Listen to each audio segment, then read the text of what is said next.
emotional to yeah, sometimes you can have it on play.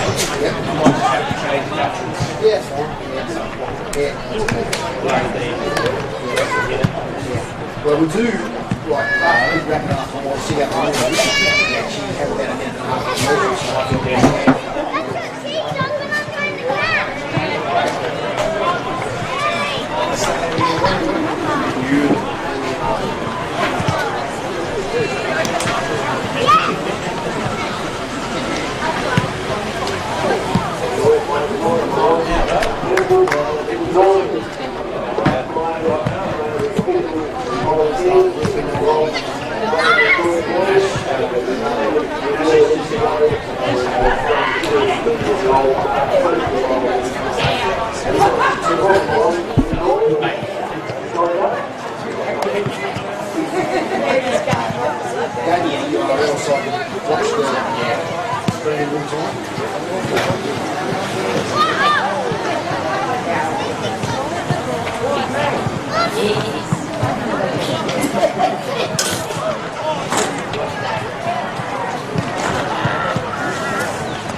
What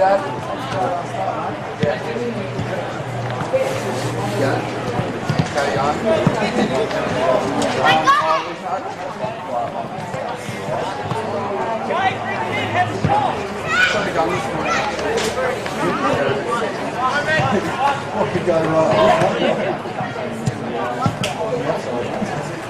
Tom. Chris. Okay, I've got my second return there. Okay. Chris, can you hear it?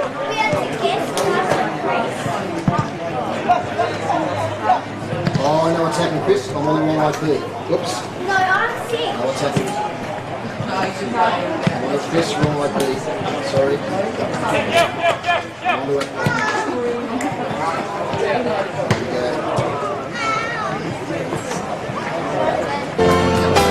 Got it now.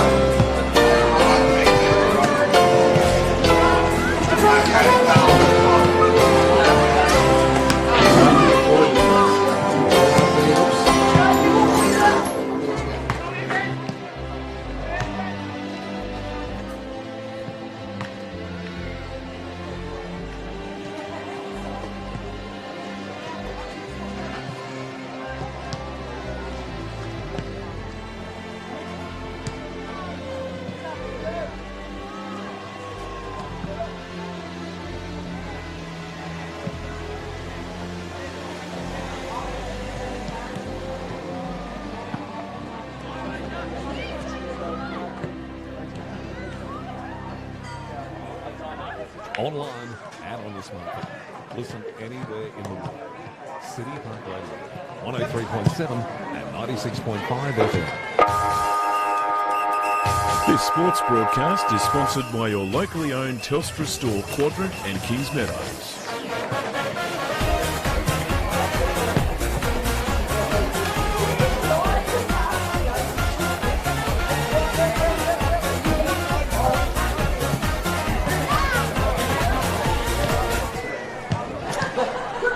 Welcome to Windsor Park here in Launceston. It's the derby, the traditional derby on Good Friday. It's Launceston versus North Launceston. It's one of the hugest events in the Northern Footy calendar.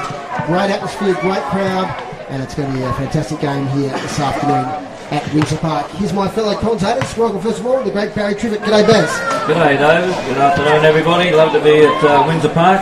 Beautiful sunny conditions and not a zephyr of a breeze. Fantastic for footy. And my other commentator and experts chair is Michael Walker. G'day, Michael. Good afternoon, Foz. Good afternoon, Baz. Good afternoon, listeners. And just reiterate what Baz said there, it's a great day for footy. So if you've got the afternoon spare in and around Launceston, it's still not too late to come down. There's a good crowd here and should be a really, really close contest, I think. And actually a lot of interest in today's game.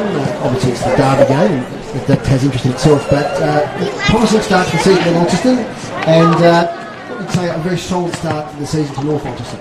Yeah, two completely different outfits from what we've looked at this time last year, Dave. And Launceston have toiled away and got their win last week, and they've been competitive in all their games for the majority of the game. Just got blown away at certain stages throughout their games. And North Launceston, whilst they've lost a few, they still have that North Launceston hunger to succeed and keep rolling on. And of course we've got a big debut today, Baz. Young James Curran from North Launceston. Yes, looking forward to young James, of course, Scotty Curran's son, and what a great footy player he was. I think he was been very trying out even at one stage there, and a great tradition of the family with a long history of North Launceston footy. Looking forward to seeing how young James performs. Yeah, and of course Jody Harper, Mike, is bringing great form in recent times. Three fantastic games and best on the ground last week in favour. Yes, didn't see him in the game last week, Dave, but from all reports, back to his best from 3 or 4 years ago before he had that horrific ankle break whilst down playing with Bernie. But good to see him back out there, and Launceston need guys like that for their leadership and their ability. Two other people that introduced today, Dave Gruber, our stats man, is here with all the team stats throughout the afternoon. And also we've got Chris Sayer, who's down on the boundary line. He's our boundary rider. And we'll say good afternoon now to Chris for the first time today. Hey boys, how are you? Not too bad. beautiful day down here. Not a breath of wind, as Mr. Triffitt said. And I think Launceston's just won the toss, and they're kicking to the southern city end. And very pleasant 18 degrees, perfect for football. And outside quick. yes, it's going to be a great game. I think both sides are pumped up. They're out in the ground. Launceston has been out in the ground for quite a while. North had a warm-up, they went back into the sheds and changed their gear. They're back out on the ground now, and I think both sides are ready for a really big game. You're down on the surface there. Chris looks in great condition. It is perfect. It's like a bowling green. It's wonderful. It's AFL standard, I must say. It's beautiful. Okay. Cheers, Chris. We'll hear from you during the day. Okay, good call, boys. That's Chris Sayer down there on the boundary line for City Park Radio Sport. So both teams have broken up. Of course, we'd love to see some of those North Stars, Baz, the Brad Cox, Budget, Taylor Whitford, Tom Fu, that sort of nucleus of their successful years of recent times. Yes, they just keep on keeping on, don't they? And you wonder, well, I'm thinking here today, North have got such a great record over Launceston in latter years. Just thinking today that this might be Launceston's turn. Everything seems to be falling into place for them. The conditions are perfect. Some of the newer players that have come into the side this year have probably gelled now with 3 games. North just coming off a bye, and sometimes it takes a little time to settle after a bye. And I think Launceston might be in with a big show today. And one little stat today, we've got another minute there. Most clubs have their better players in numbers 1 through to 18, 19, 20. And Launceston in the top 18 in numbers today have 17 players on the field. And Jay Blackberry is the only one missing, of course, to win it.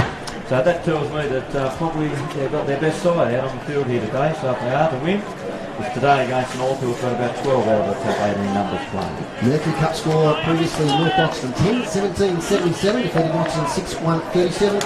And in the under-18s it was North Launceston 10-11-71, defeating Launceston 5-4-34. So the Bombers 2 from 2 today. Can they make it 3 from 3? I'm picking North by about 5 goals. Maxi? Yeah, I'll go North too, David. Probably a bit less than that, probably 23 points. Umpire Nick Butler has the ball. Here's City Park Radio Sport and the TSL live stream, Barry Triffitt.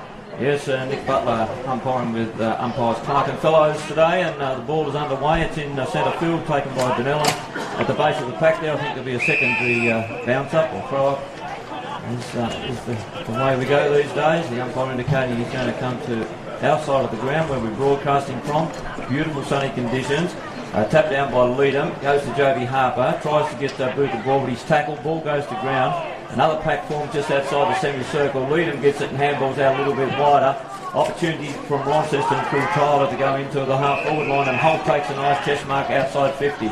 Too far out to score, looks for a teammate downfield, he's under the pump. There's about 4 or 5 North Launceston players. Beautiful tackle being applied by James Gillow there. Came from absolutely nowhere and tackled beautifully. And there'll be a free kick, the first one for the day, about 25-30 metres out. He'll kick from deep into the forward pocket, a degree of about 40. In fact, the camera angle here would be ideal for those looking at it online and down the tube. And he'll be running in and kicking from about 40 metres out. This will be a great opening start for the Blues. Now we'll get an indication of what that Zephyr of the Bruise is doing here. He might kick towards the right-hand goalpost. If it's going to take any effect, there's his kick. It's more to the left, but it's swinging back a little bit. And that's the first major on the board. It's for the Blues in the opening minute. Launceston 1 straight goal. North Launceston yet to score after a free kick going to James Gillow. Just lack of awareness by Conor Young there, Maxi. It was no one talking around him, and just had way too much time, or he thought he had way too much time, and really good signs for Launceston in the first minute and a half there, Dave. You had Harper getting hands on the wall in the middle, Denellen, young Holt took a good strong mark and rolled around onto his left, and a really good tackle by young Jimmy Gillow there. Michael Work at City Park Radio Sport. The Blues on the board in the first couple of minutes. 1 goal straight, 6. North Launceston yet to score. There's the umpire back in the middle. That might be young Casey Fellows, son of Terry Fellows. And, Casey made his debut last week down at North Hobart. Ball eludes a few players. Leading quick handball out. Chance there for Davies. Handball towards Cox Goodjar. He's on the defensive side of the centre square. He wheels around on that left boot. Decides to handball to Ponting. Here they go, North Launceston on the far side of Windsor Park. That's Jackie Avent kicking up towards attacking 50. And a good mark taken by Whitford, who's going up forward. Plays on straight away. Looks for a teammate. Bannister really takes the mark up against Smith. That'll be a good battle today. It's on the boundary line. Chance snap for goal from the pocket. And miss near side there for North Launceston, who are on the board. One behind, showing Launceston 1 goal straight 6. We're playing about 2.5 minutes into this first quarter. Jake Smith, who played across half back last week and did it well. Tight back unit there against North Hobart. Smith outside the goal square, up towards Leadham, gets his hands to it, can't take the mark. Pofferman spins out, little handball away now towards Tyrrell, can't take possession. Simpson, handball close quarters to Lee, the big fella can't pick it up. Oh, a high tackle there on Cox-Goodger. Will take the free kick. Now, usually you'd say too far out to score, but you never know with Brad Cox-Goodger, that raking left foot. He's about 60 out, goes short, inside, attacking 50. Mark's taken there. Oh, played on straight away to Casey Brown, dangerous. Jack Tuttle is in there with Taylor Whitford. They'll bottle it up and it'll be a ball up about 20 metres out from the North Launceston goal. They trail by 5 points. Yes, it's perfect conditions here at Windsor Park. The umpire, a big pack of players just outside that goal square. It's taken away by Joby Harper, smothered off the boot. Gets a secondary bang in it though and kicks it deep out of defence towards the half back line. Vanderbilt's there and gets the handball out a little bit wider. The Blues with an opportunity to go in towards their half forward line here through tail up, but the ball's punched wide and out of bounds. In fact, it's not out of full. Yep. And there'll be a kick to Launceston, and that's Alex Wright. And wide boots. A lot of wide boots are preferred by players these days. Pops it over to Holder's been elusive early. A couple of nice chest marks to him. Very quick. And he kicks it back in the direction of Alex Wright again. He's gone nowhere with the last couple of kicks, but releases it back in towards the centre corridor.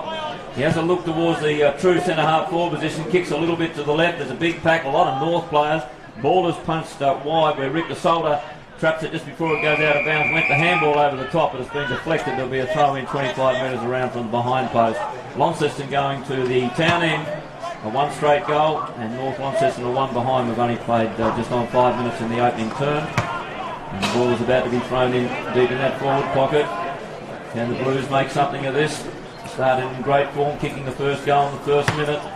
Ball goes back to ground. Another pack forms. Hurried kick from Launceston player. Handballs quickly inside the bistro. He handballs out, but it's taken by Luke. Finds a teammate back there in Young. Young handballs out a little bit wider, taken by Holt. He's in there again. The little fella, he has a snap deep in the forward pocket, but I think it's out of bounds on the full. And there'll be a free kick to North Launceston in the last line of defence. 5 minutes gone. Launceston 1 goal straight 6. North Launceston 1 behind 1 point. So they're relieving the free kick in the back pocket. Thomas Dolly. He's shifted the back line this year. Very much a wingman last year. His developing years, last couple of years for North Launceston. Made his debut back in 2017. Brother of Mitch, who also played for North Launceston. As he goes wider himself, and that's a poor kick. That's cleared the boundary line there for about 10 metres. Maxie's shaking his head. Very disappointed with himself there, I reckon, Dave. Poor kick. Casey Brown about 60 out, left-hand side of the park. Kicks to a central position, looking for a strong mark, and he gets a mark there from Harper. Joby Harper has taken a mark about 25 out, slightly left of centre. So he's drifted up forward as Harper, and he's a fantastic contested mark. No exception on this occasion. Chance to put through the second goal for the Blues. There's no real wind advantage here today. It's a very still day here in Riverside. Harper straight through the middle. Second goal for the Blues. 2 goals straight, 12. To North Launceston, 1 behind 1 point. Positive signs early, Maxie, for the Blues. My word there is, Dave. They've started exceptionally well in the first 5 or 6 minutes of this game, and it's pleasing to see. I was watching that passage of play just before that, how far that Mitch Phillips prepared to work up the field and get involved in the play. And you commented earlier about last week where they probably found another key forward to look for as well in Alec Wright, and that takes a lot of pressure off Mitch, and hopefully we'll see him get a bit more of the ball than what we're accustomed to. Ball back in with the field umpire. Had to be put back into play. Of course, they've got to bounce it the first time after a goal, and it's a perfect bounce. Goes high. Leadham gets the tap down. Ball at ground level. Field North Launceston player jumps on top and appeals to the umpire for a free kick. He's having none of that, so they'll throw it back up again. So Lee gets the tap down in front, goes to Joby Harper. He's been in everything in the first 7 minutes of this game. I reckon he's had 4 or 5 possessions already and kicked a goal if you've just turned or switched on to us on City Park Radio. 103.7 and 96.5. Bringing to you live this State League game between Launceston and North Launceston at Windsor Park. Ball is still in the centre circle. It's gone nowhere since that goal from Joby Harper. It's still in the centre circle, and there'll be yet another throw up from the field umpires. Umpires Butler, Clark and Fellows in charge of the game today. And so far it's been a reasonably open and a clean game. And again the umpire puts the ball high. Nullified tap down there by Leedham goes to ground level. I mentioned it's been fairly open so far, but it's pretty scrambly over the last 30 seconds or so, as the umpire will be forced to throw it skyward again for the 4th time since that goal was kicked. There it is, he threw it right up in front of the face of the two ruckmen and said, come on fellas, get it out. And it's handballed out wide on the far side by Pearson, goes to nobody. Now the umpire has found a throw in there, so there'll be a free kick to Launceston's Toby Lucas. He's got the stack helmet on the centre of the ground there, goes out wide, indirect, but a positive because he's got a teammate lurking deep on the outer back flank there, and Launceston now looking to bring it back probably towards the corridor as Jacob Boyd runs on with it now. No, he elects to go round that outer wing. That's the road side of the ground going to the town end. Trapped by James Gillow, kicked the first goal of the game.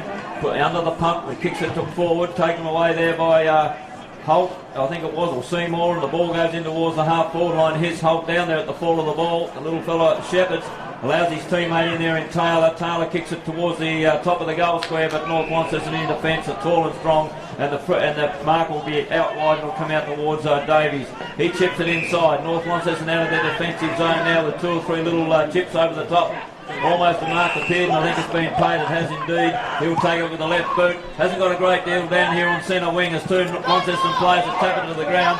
Swooping onto it there, North Launceston player in Ben Elmer takes a couple of bounces, runs to 50. He kicks deep in towards the forward pocket. It's too long for the target down there in Dakota Bannister. It's gone through for a minor score. He probably just needs to ease that little kick a little bit more effective than that. He had heaps of opportunity with very little pressure, and that's gone astray for North, and they're trailing now 2 behinds to 2 goals, and we've played just on 10 minutes. As it's taken by Seymour. Relieving from the behind, out towards Smith. Strong contest here with the forward flank for the Bombers, out of play. So physical contest this one. Great to see Dakota Bannister back in the side today. Slow pre-season, missed most of it. He's got himself fit, a couple of great games in the Mercury Cup, back in the seniors. Harper, quick kick from the contest, gets it forward. Mark taken there for North Launceston by Fletcher Bennett. Gets the quick handball away. There to Arian Richter Solder, over to the far side to Pearton, who's been busy early on that left foot, leans back, kicks it towards attacking 50, but Mark in front, Killerly, not paid, dropped the mark. Taken off the deck there by Tuthill, out of bounds. Quick team stats to this point in time. Inside 50s, 4 to Launceston, 3 to North Launceston, and clearances at the moment, it's 4 to Launceston, 2 to North Launceston. Been a lot of ineffective clearances, a lot of ball up contest in the middle of the ground. I believe this quarter, boundary throw in, low front position, might have got it down, here towards Cox, Goodger and Harbour. It's a good battle that one. Ball goes out of play. From the sizable crowd over there in front of the club rooms. The wet area is open today, it's well populated. Of course there's no NTFA or no AFL on at the moment. So a chance for people to get along and see some TSL footy here between these 2 great traditional rivals. The 224s go at it. William might have got that one down only as far as Cox Goodger in traffic.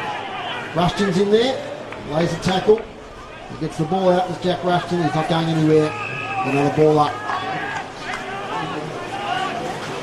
Well, stoppages at the moment, David, and the more that these go on, I think the more that they'll suit on a process like we saw last game at the broadcast against Clarence. It's a low scoring game, that one. That's for sure. Gilly gets it from the clearance now.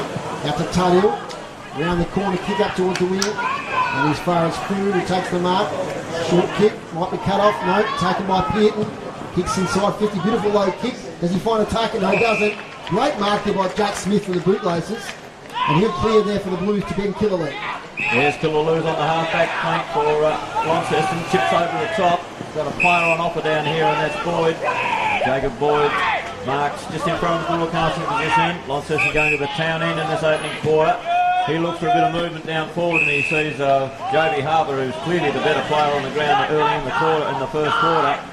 He's just racking up, getting plenty of possessions. It's going to take a marathon for him to run at this pace all day. He's kicked has put his teammate under the pump there on centre wing, and the ball has eventually been pushed out of bounds by the defence of North Launceston. Alec Wright was the player that he was trying to pinpoint the pass to. But it's too close to the boundary line, allowed the Bombers to push that ball out of play. Tap down goes straight into the arms there of Taylor. It's been smothered off the boot. Here's Joby Harper again. Oh, pushes the player in the face. It's got to be too high.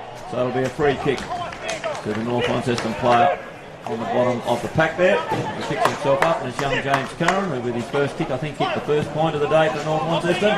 His kick's a little long. It's over the top, and Holt takes about his third or fourth chest mark in this opening quarter.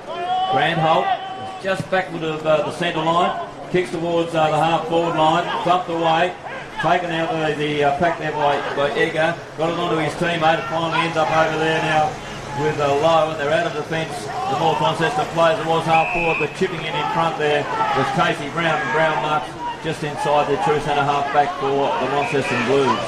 He's taking plenty of time here, trying to deliver this very precisely. He was elected to go extremely wide in the end, and he's looking for Jacob Boyd, who's been back and forth across this half-back line all this opening quarter. Finds a teammate, looks like powerful and deep on the outer back flank there. Now Launceston are in a little bit of a problem here at the moment because the North Launceston defence is manning up terrifically well, putting a lot of pressure on these forwards for Launceston. A hurried kick out of the pack on the outer side. Goes to, is that Rick DeSolda down there in the back line? He comes out with the left boot. He kicks out wide here looking for Curran. And the young fella's racking up a couple of quick and early kicks in his first game. Smothered off the boot though, a little bit of nerves probably got into that one. Launceston player tried to appeal for a free kick. It goes back to Curran. Vanderbilt's all over top of him, and the young fella will have a free kick on half back for the Northern Bombers. Score is North Launceston 2 behind 2 points. Trade Launceston 2 goals straight 12. They've been playing about 14 minutes into this first quarter. So half back now from the Bombers, looking there for Ponting. Tunney can't quite take the mark. Second effort, tries to mop up. Spills down to Ponting. Off to Tepper. Tepper punts it into the attacking 50. Here's a contest. Little shove in the back, right in front of the umpire by Taylor Whitford. And Jacob Boyd is having a good first quarter. A lot of involvements. And Whitford there, I think he thought he was going to get away with that one, but the umpire's right on the spot. And little pass comes in out of Miller Hodge. Hodge inside defensive 50 for the Blues. Goes short, finds Conway, plays on straight away, kick smothered. Not the best decision there from Ethan Conway, gets a second effort.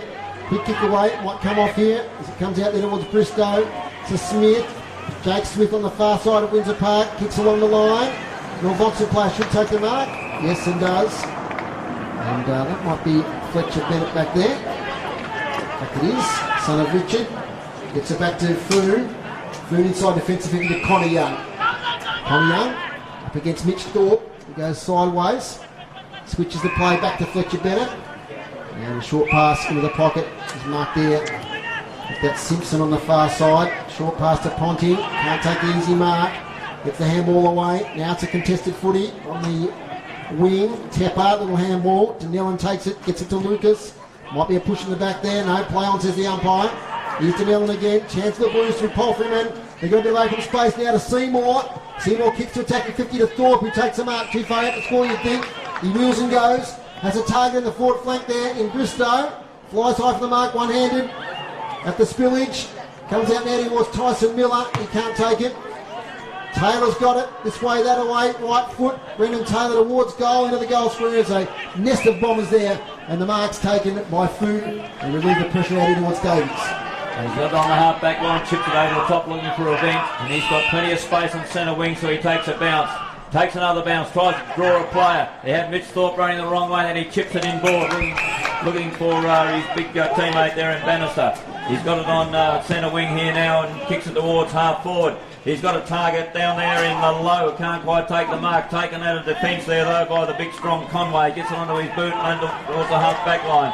Off hands to Denellen. Denellen chips it in towards Seymour. Fletcher Seymour has plenty of time and he just waves to his teammates and says, come on fellas, give me something down forward there. And in Bistro that he gets it with, and Bistro hands back over the top to the running Seymour. Seymour over to Powerfulman. Ball bounces awkwardly. Powerfulman still with the ball at his feet, but North Launceston have the numbers across their half-back line. The ball is pushed back down towards Bistro again, but it's taken by Seymour. Has about 4 possessions there in the last 30 seconds. that kicks a shocker though. It's gone to nobody in particular except Ryan Torrell, who gets it out of defence for the Bombers. They have the ball on the half back line on the far side of the ground there now. It bounces awkwardly over the top to Killalea. Killalea puts it out a little bit wider. Knocked away there by Tuttle. Ball goes to ground level again. That finds the boundary on the far side in front of the North Launceston interchange.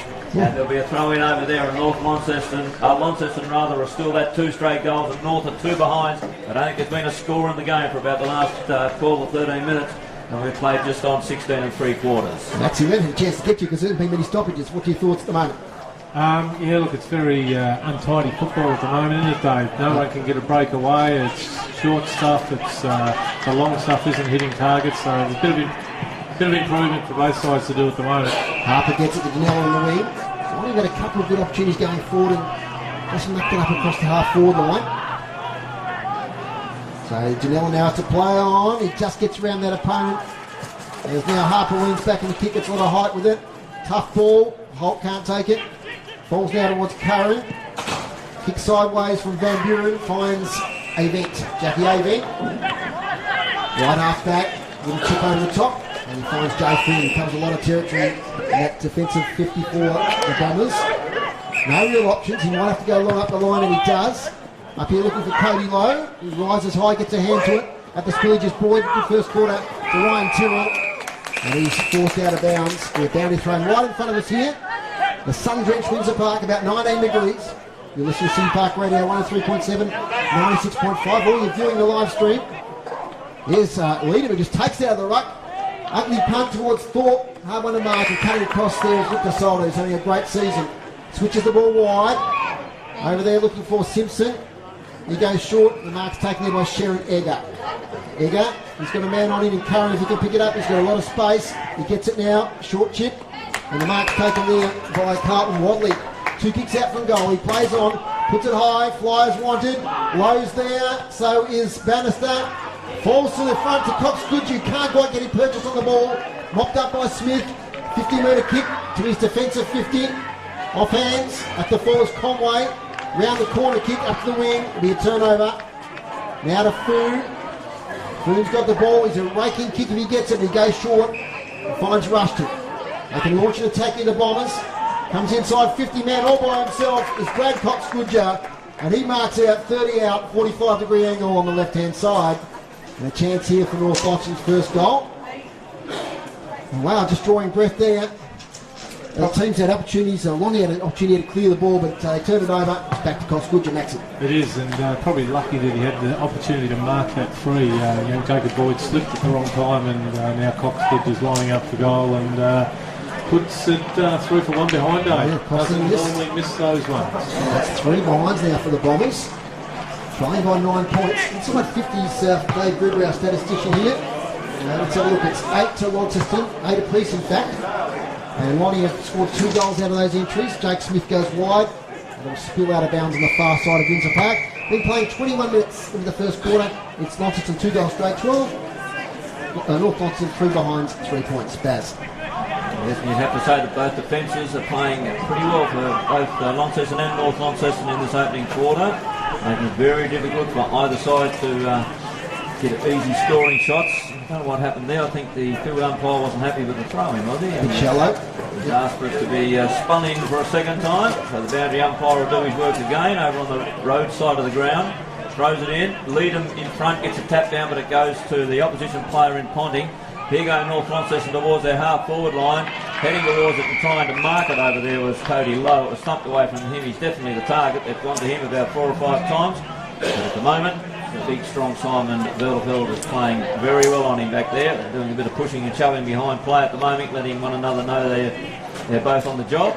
The boundary umpire spins it in again over in front of the club rooms there. Lee gets a clear tap down, but it goes to the opposition ruckman in Leedham, who can't get down far enough towards ground level to pick it up, and so he dribbles it across the boundary line and a throw in, although Launceston did move the ball some 20 or 30 metres further towards the centre wing position. Hit out pass, Leedham 12, Lee 7. So he's leading the hit out rate tally at the moment. Good battle here now. Leedham gets in front. Lee got the tap down. He's got it down to his teammate who's battling with it on ground level. Scrappy old passage of play happening over on that far wing. and there'll be another throw-up. We've seen a few throw-ups in this first quarter from the field umpires, adjudicating extremely well at the moment. Been no obvious free kicks that they've missed on the throw-up. The ball is tapped down by Leadham. What's happening at the moment though, the tap down is nearly always going to the opposition players. Plenty of screaming for ball over on the outer side. But no, the umpire will have another opportunity to put the ball skyward. Far side of the ground. Launceston 2 straight goals. North Launceston 3 behind. We've played 21 3/4 minutes in the opening quarter at Windsor Park. Taken by Paralframan. Handballs deep over onto the outer back flank there towards Tyrell. He spins onto his left boot and then kicks it towards a half forward. Looking for and finding Conway. The big fella just stood tall and took a nice mark deep outside half forward. Chips it towards the top of the goal line there now. It was looking for Thorpe, but it's thumped away from him. North Launceston back line under the pump. The quick hands come out there towards Harper. Harper just stands, delivers and kicks, but it's been taken in the last line back there by Jacob Boyd. I think he's a long way down. Buren, I think it is. Buren, is it? He's a long way down there in that back pocket.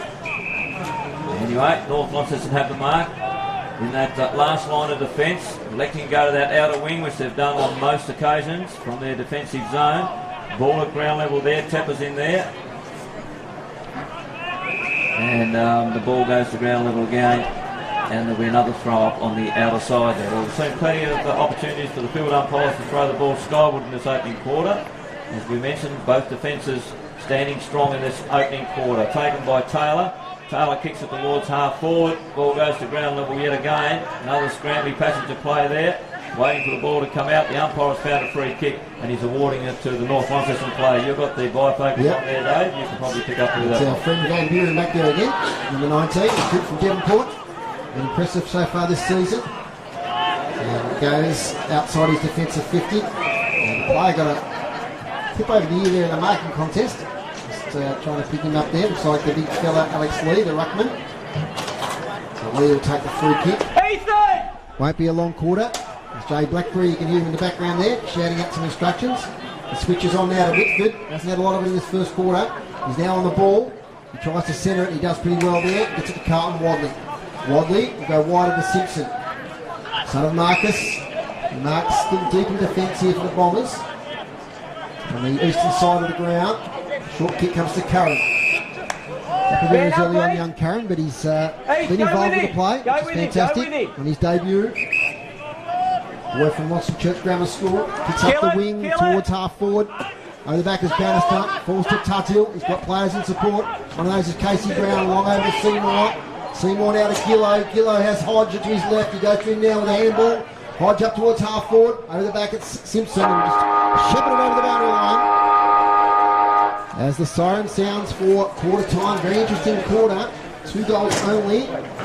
And they went both to the Blues. 2 goals straight, 12. They lead North Launceston 0 goals. 3 behind, 3 points. That's been in about 26 minutes.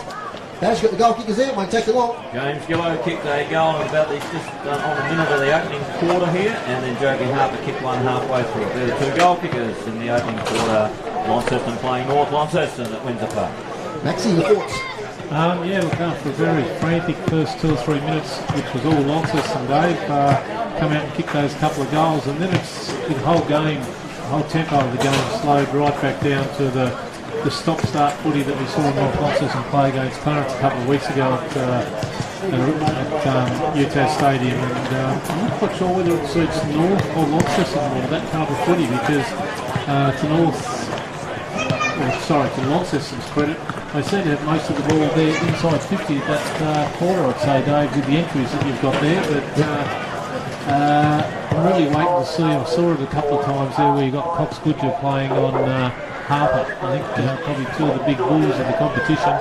It'll be really, really good to see them let them run around against each other instead of other guys trying to tag them. Just let them play their footy and just see who has got the strength, and both on the top 10 players in the state. And it'd be great to see them go head-to-head for an extended period. Go back to just a moment. Just quickly, the team stats for the first quarter. Hit outs, 13 to Launceston, 10 to North Launceston. It's a great battle there between Lee and Leadle. Clearances 8 to Launceston, 4 to North Launceston. Tackles 18 to North Launceston, 14 to Launceston. Inside 50s, 9 to 8 the Blues way. Pretty close there. Only 2 marks inside 50 for the whole quarter, 1 apiece. and free kick 6 to North Launceston, 5 to Launceston. We'll take a break here from Windsor Park. We're back in just a moment here on City Park Radio and the TSL live stream.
Welcome back to our City Park Radio listeners and our viewers on the TSL live stream on Facebook and YouTube. At quarter time, it's Launceston 2 goals straight, 12 to North Launceston, 3 behind 3 points. Goals to James Gillow and Joby Harper to quarter time.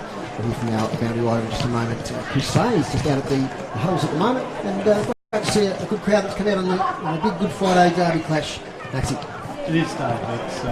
It's been building all afternoon, and certainly the can bar there in front of the Launceston Football Club. It's well populated, and two big crowds out on the ground listening to the respective coaches as well. And it's a really impressive crowd. Lots of cars, and it's a beautiful day to go with it. Just watching some magnificent footy. Mercury Cup score earlier, North Launceston 10-17, 77 defeated Launceston 6-1-37. In the under 18s, it was North Launceston 10-11-71, and Launceston 5-4-34. Baz, how have you seen the first quarter?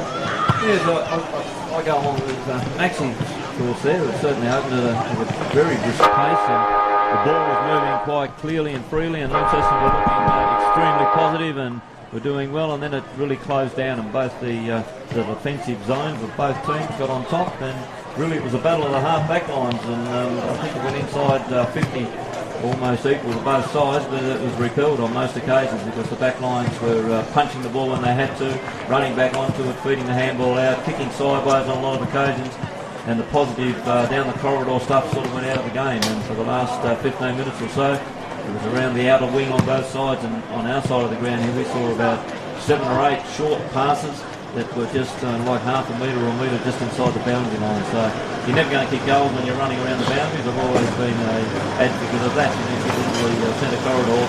Both sides are really far to do that in the opening term. And you'd like to hear, Chris Sayer will probably tell us in a moment, what the respective coaches telling them out in that quarter huddle. Would you think that would be one of the things they'd be stipulating to them? Get the ball into the corridor, get it down deep into our forward line quick, give us the opportunity to kick goals, because perfect day, and really should be 5 or 6 goals you'd have thought in that opening quarter from both sides. Yeah, Max, it wasn't a lot of great highlights there. Gee, the Blues would be happy with the position they're in. Absolutely, Dave. It's suiting them to sort of start footy, because it's allowing them to get their big guys to the stoppages. One guy who I found very interesting in the role that he's playing, and I've been watching him in that quarter. I'm not quite sure where he is playing, but young Ethan Conway. Yep, he played forward and back in that quarter. He has played forward and back, and sort of contested a couple of rucks as well. So I'm not quite sure where they're playing him, but guys like him have certainly started the game really well for Launceston as well. We'll get down to Chris there, because they're about to start in the second quarter. Chris. Yeah, I had a quick listen to Mitch Thorpe's address to his players. they're very conscious of Foon. They're very happy with Leedham coming out of the ruck, but they seem to kick to 4v2, and Foon is a big worry for them. So Thorpe is telling them to be careful coming out of the ruck. Leedham's doing well, but they've got to keep the possession. No worries, Chris, and we better get you off the ground because we're about to start the second quarter. Okay. Good work. Umpire holds the ball off here at Windsor Park. And for City Park Radio and the TSL live stream, here's Barry Triffett. Yes, underway in the second term. Young umpire fellows, son of a gun, Terry Fellows, of course, was a top field umpire for many years. Way back in the Pelican days of State League footy, and it's taken away by Launceston's Danila. He's been reasonably good in the first quarter. Gets it out a little bit wider, but the ball ends up out there with Davies. Davies puts it on the right boot for the Bombers. It's on centre wing, far side of the ground. A little chip inboard, looking for and finding young Curran, but it bounced off the check, but he butted up beautifully and got it back onto the right boot and kicked inside 50. The defence of Smith back there though for Launceston. Handballs over the top. They're out of the trouble here through Brown. Gets it onto a teammate, and the running out of the fences goes deep towards that boundary line that we spoke about a couple of moments ago. They're still trying to attack right around the boundaries. I'd like to see them bring the ball a little more inboard on the outer side. And North Launceston will take it back in towards their half back line. And it goes in towards centre field there now. Running onto it was Edgar as he puts it into towards Coxgoodger, who tried to trap it beautifully. Handballs it out quick though. He's got his teammate there in Simpson. Simpson twists and turns and puts it on the right boot. And I think he kicked a goal from nowhere. And the umpire strolls back between the big uprights and says that's the first major for the North Launceston side. So they're 1-3-9. Launceston are 2 straight goals and they've played 1.5 minutes of the second term. Really good goal there, Dave, to young Ben Simpson. He's doing the world of good to get his confidence up, that young man. He's had a couple of quiet games this year already, and he needs to get involved, and he's a lot better player than what he has been playing in the last few weeks. Yeah, it certainly was. I think he's been playing in his third year of TSL footy. He launched himself as a year 10 student. Scott Copeman, only about 15 or 16 years of age, playing the premiership with the Bombers. In the Devil squad, the 18s. Yep. A lot to play for. Fine young player, and he's brought up the first goal for North Launceston. So back in the middle, Leedham probably nullified each other there. Falls to the base of the contest. Shoved out now to Ponting. Little handball over to Whitfield. Here they go, the Bombers. Half forward, it's Curran. He launches up towards half forward there. It should be a mark all by himself. Taken there for the Bombers. And what the player gets up. He's facing away from us. I think that might be Ben Elmer. Ben Elmer was taking the mark. He's only about 15 out. Slide angle. He's been in amongst the goals this year. Back from Rocherley. Played a lot of his junior footy with North Launceston. And he's back in the TSL. So Elmer now. And this for the Bombers to hit the front. Only 2.5 minutes into this quarter. Elmer for goal. Umpire moves a bit. And this is an easy opportunity. It's a couple of golden opportunities now that the Bombers have missed in front of goal. 1-4-10. Lots of 2 goals straight 12. So they can't miss those ones, Maxie. No, they are important in a low-scoring game, Dave. You must make the most of your opportunities. Smith goes wide over the far side. Almost out bounds on the full, but taken out by Ponting. Tackled by his fellow number 7, and Seymour, pushing the back, says the umpire. So Ponting, dangerous position now. He can launch an attack here for the Northern Bombers. A couple of kicks out from goal. Western side of Windsor Park. Goes wide, looking there for Lowe. It's a fist to it. Before the ball, player tries to escape. Cox-Gidger. As the umpire say here, looks like a high tackle. So it'll be a shot on goal. He'll get to his feet, Brad Cox-Gidger. It's the right side for left footer Bass. Yes, he is. And generally a very accurate kick. Bet responsibly, as Macca would say, but I'll put the house out. He's out on there. He missed one earlier. And he hates missing those sort of goals as Brad Cox-Gidger, so I think you're right. He's odds on to snag this one. About 35 out, just in from the boundary. Deliberate approach. Cox-Gidger. He just missed that one too.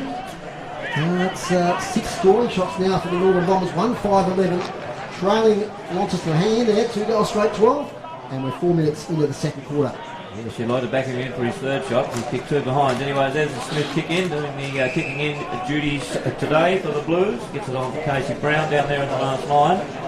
And as has been the trend today, around the boundary line, looking for right, punched away from him, North Launceston, opportunity to take possession of the ball at ground level.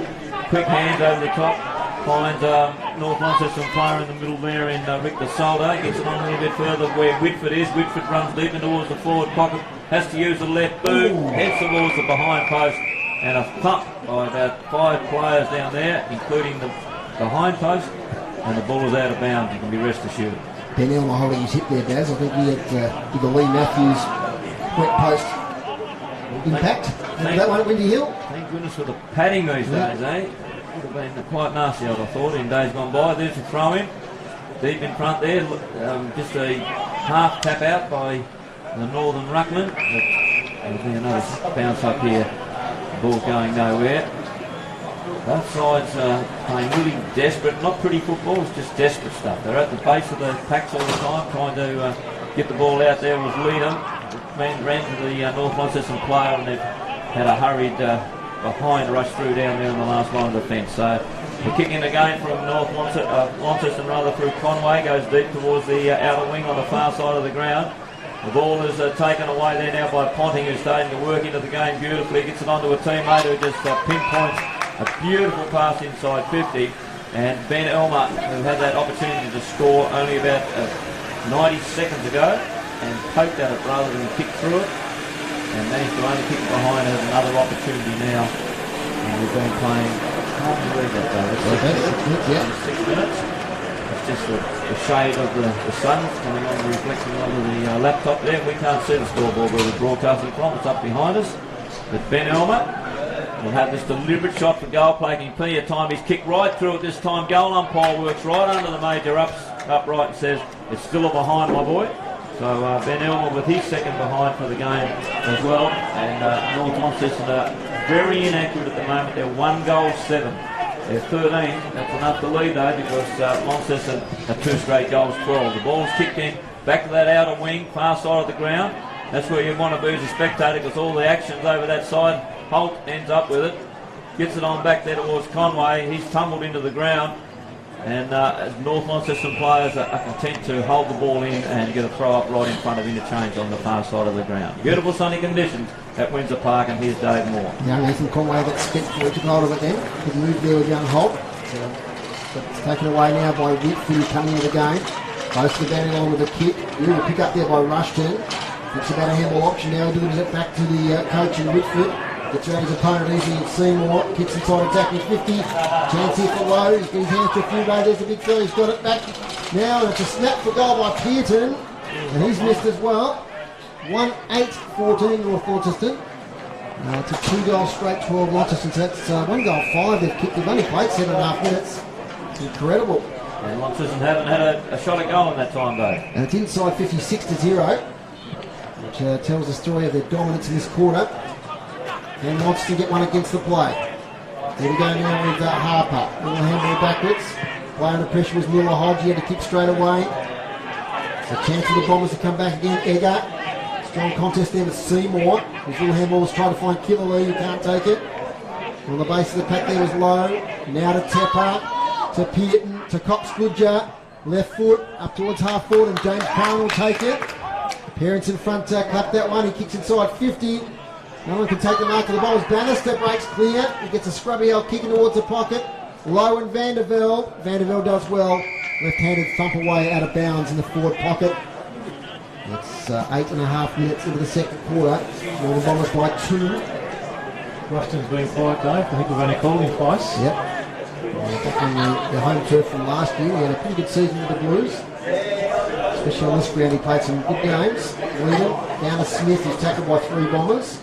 He won't be escaping from there. So hit out this quarter, 3-2, North Launceston's way. We had too many stoppages in this quarter. By Nick Butler, flips it up. Leadham only as far as Bannister, quick kick, another behind. 1 goal 9-15 North Launceston to Launceston 2 goals straight 12.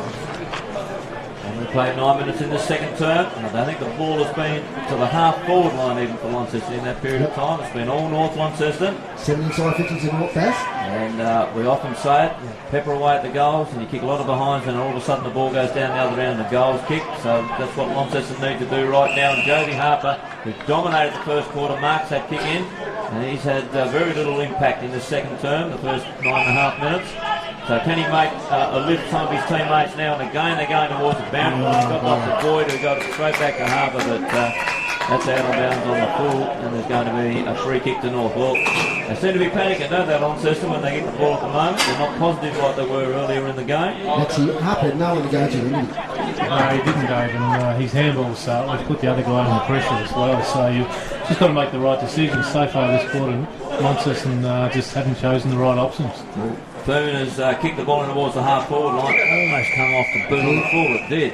Yes, and there'll be a free kick to Launceston down there in what is developing into a fairly scrappy old game. It goes on to Parafferman. He's got nowhere to give it to as well. North Launceston defence is terrific at the moment. Gets it out there towards Smith on the half-back.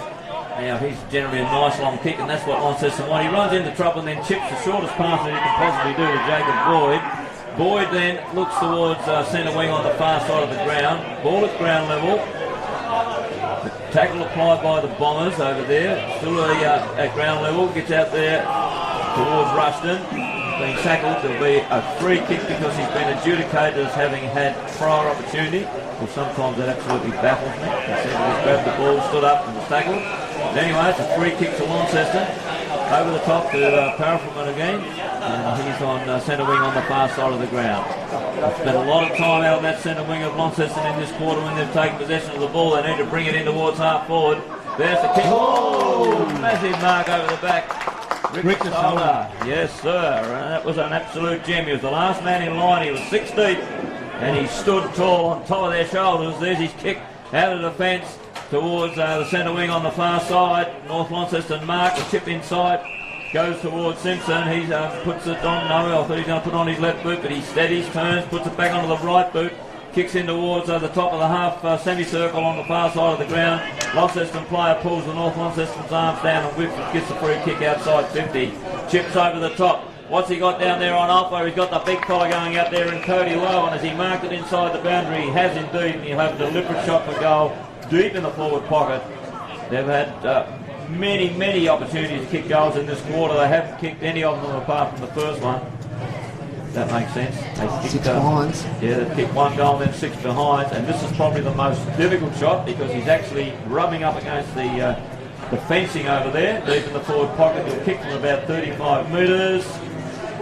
Can Cody Lowe make a man through it? Goal umpire moves to his left again and indicates it's a minor score. So they've kicked 1 goal, 7 in the quarter now, and Launceston 2 goals straight, and they kicked both those goals in the opening 10 minutes of the game, and North Launceston are 110-16 in this halfway through the second term. The kick in comes towards the half-back line for Alex Wright. He's taken 3 or 4 nice strong marks for Launceston in the opening half of the game. He's on half-back. Again, there's nobody. It's just very stagnant, this game at the moment. We'll get Maxie Walker's thoughts on it. It's in just a minute or so because it's very stagnant. There's just no fluency happening from both sides. They just seem to be under the pump every time they take possession of the ball as to what to do next. The umpire with the ball on centre wing is about to throw it skyward. That's it. Yeah, they North have really put the screws on this quarter, Dave. I don't think Launceston's got to pass the middle. Mitch Thorpe out the boundary, getting possession, gets it Toby Lucas. The player stream forward. They might get their first inside 50 here. Yes, they do. Then Kelly front position. Is he going further than 50 though as Donny mops up. Handball sideways to Davies, just pretty good. The left foot kick doesn't hit the mark though. It clears Curran and finds Casey Brown. So they can launch again the Blues. Crowded 50 ahead. Leans back on a long kick over here looking for Alec Wright up against Food, and Wright takes the mark. That's a strong mark by Alec Wright. He's been shifted forward this year, made his debut as a 16-year-old in defence for the Blues a couple of seasons ago. And he's backing himself. He's in front of the crowd over there, in front of the club rooms. He's going to kick from about 52, 53 out. That's a good quality mark up against a great opponent in Jay Food. Let's see what Alec Wright can do. Close to the man of the mark. Gets pretty good purchase, following the goal square. They fly. Big thump out to lead, and the big fella couldn't take it. Looking for a snap-on goal. Tries to scoot back to Bristow. Well done, Donnelly. He gets legged. That'll be a free kick there to Thomas Donnelly. The number 17 goes short. Finds Van Buren. Van Buren goes wider. And a nice kick there to Jay Food. Handballs off now towards Connie Young. Takes a bounce. Almost loses the handle. Gets it sideways now to Simpson. The Bombers down the far side of Windsor Park. From the spillage there, picked up by Tyrrell, but his handball's not a great one. Gets a second opportunity as Ryan Tyrrell. Handball to Brown, nearly gets caught. To Boyd. To Harper under a bit of pressure. Should have gone first time. Will be holding the ball, JB Harper. Great tackle there by Josh Ponting. He play on straight away. Here go the Bombers inside 50. Marks taken down there by Cox Goodger. No, he's played the push on Jack Tuthill. Tuthill goes short and he finds Conway on the far side. That's one of those new rules. It's a very grey area at the moment, Dave. And there's back with Joby Harper. Can he kick the ball this time? He can. He's definitely gone out of the game in the second quarter.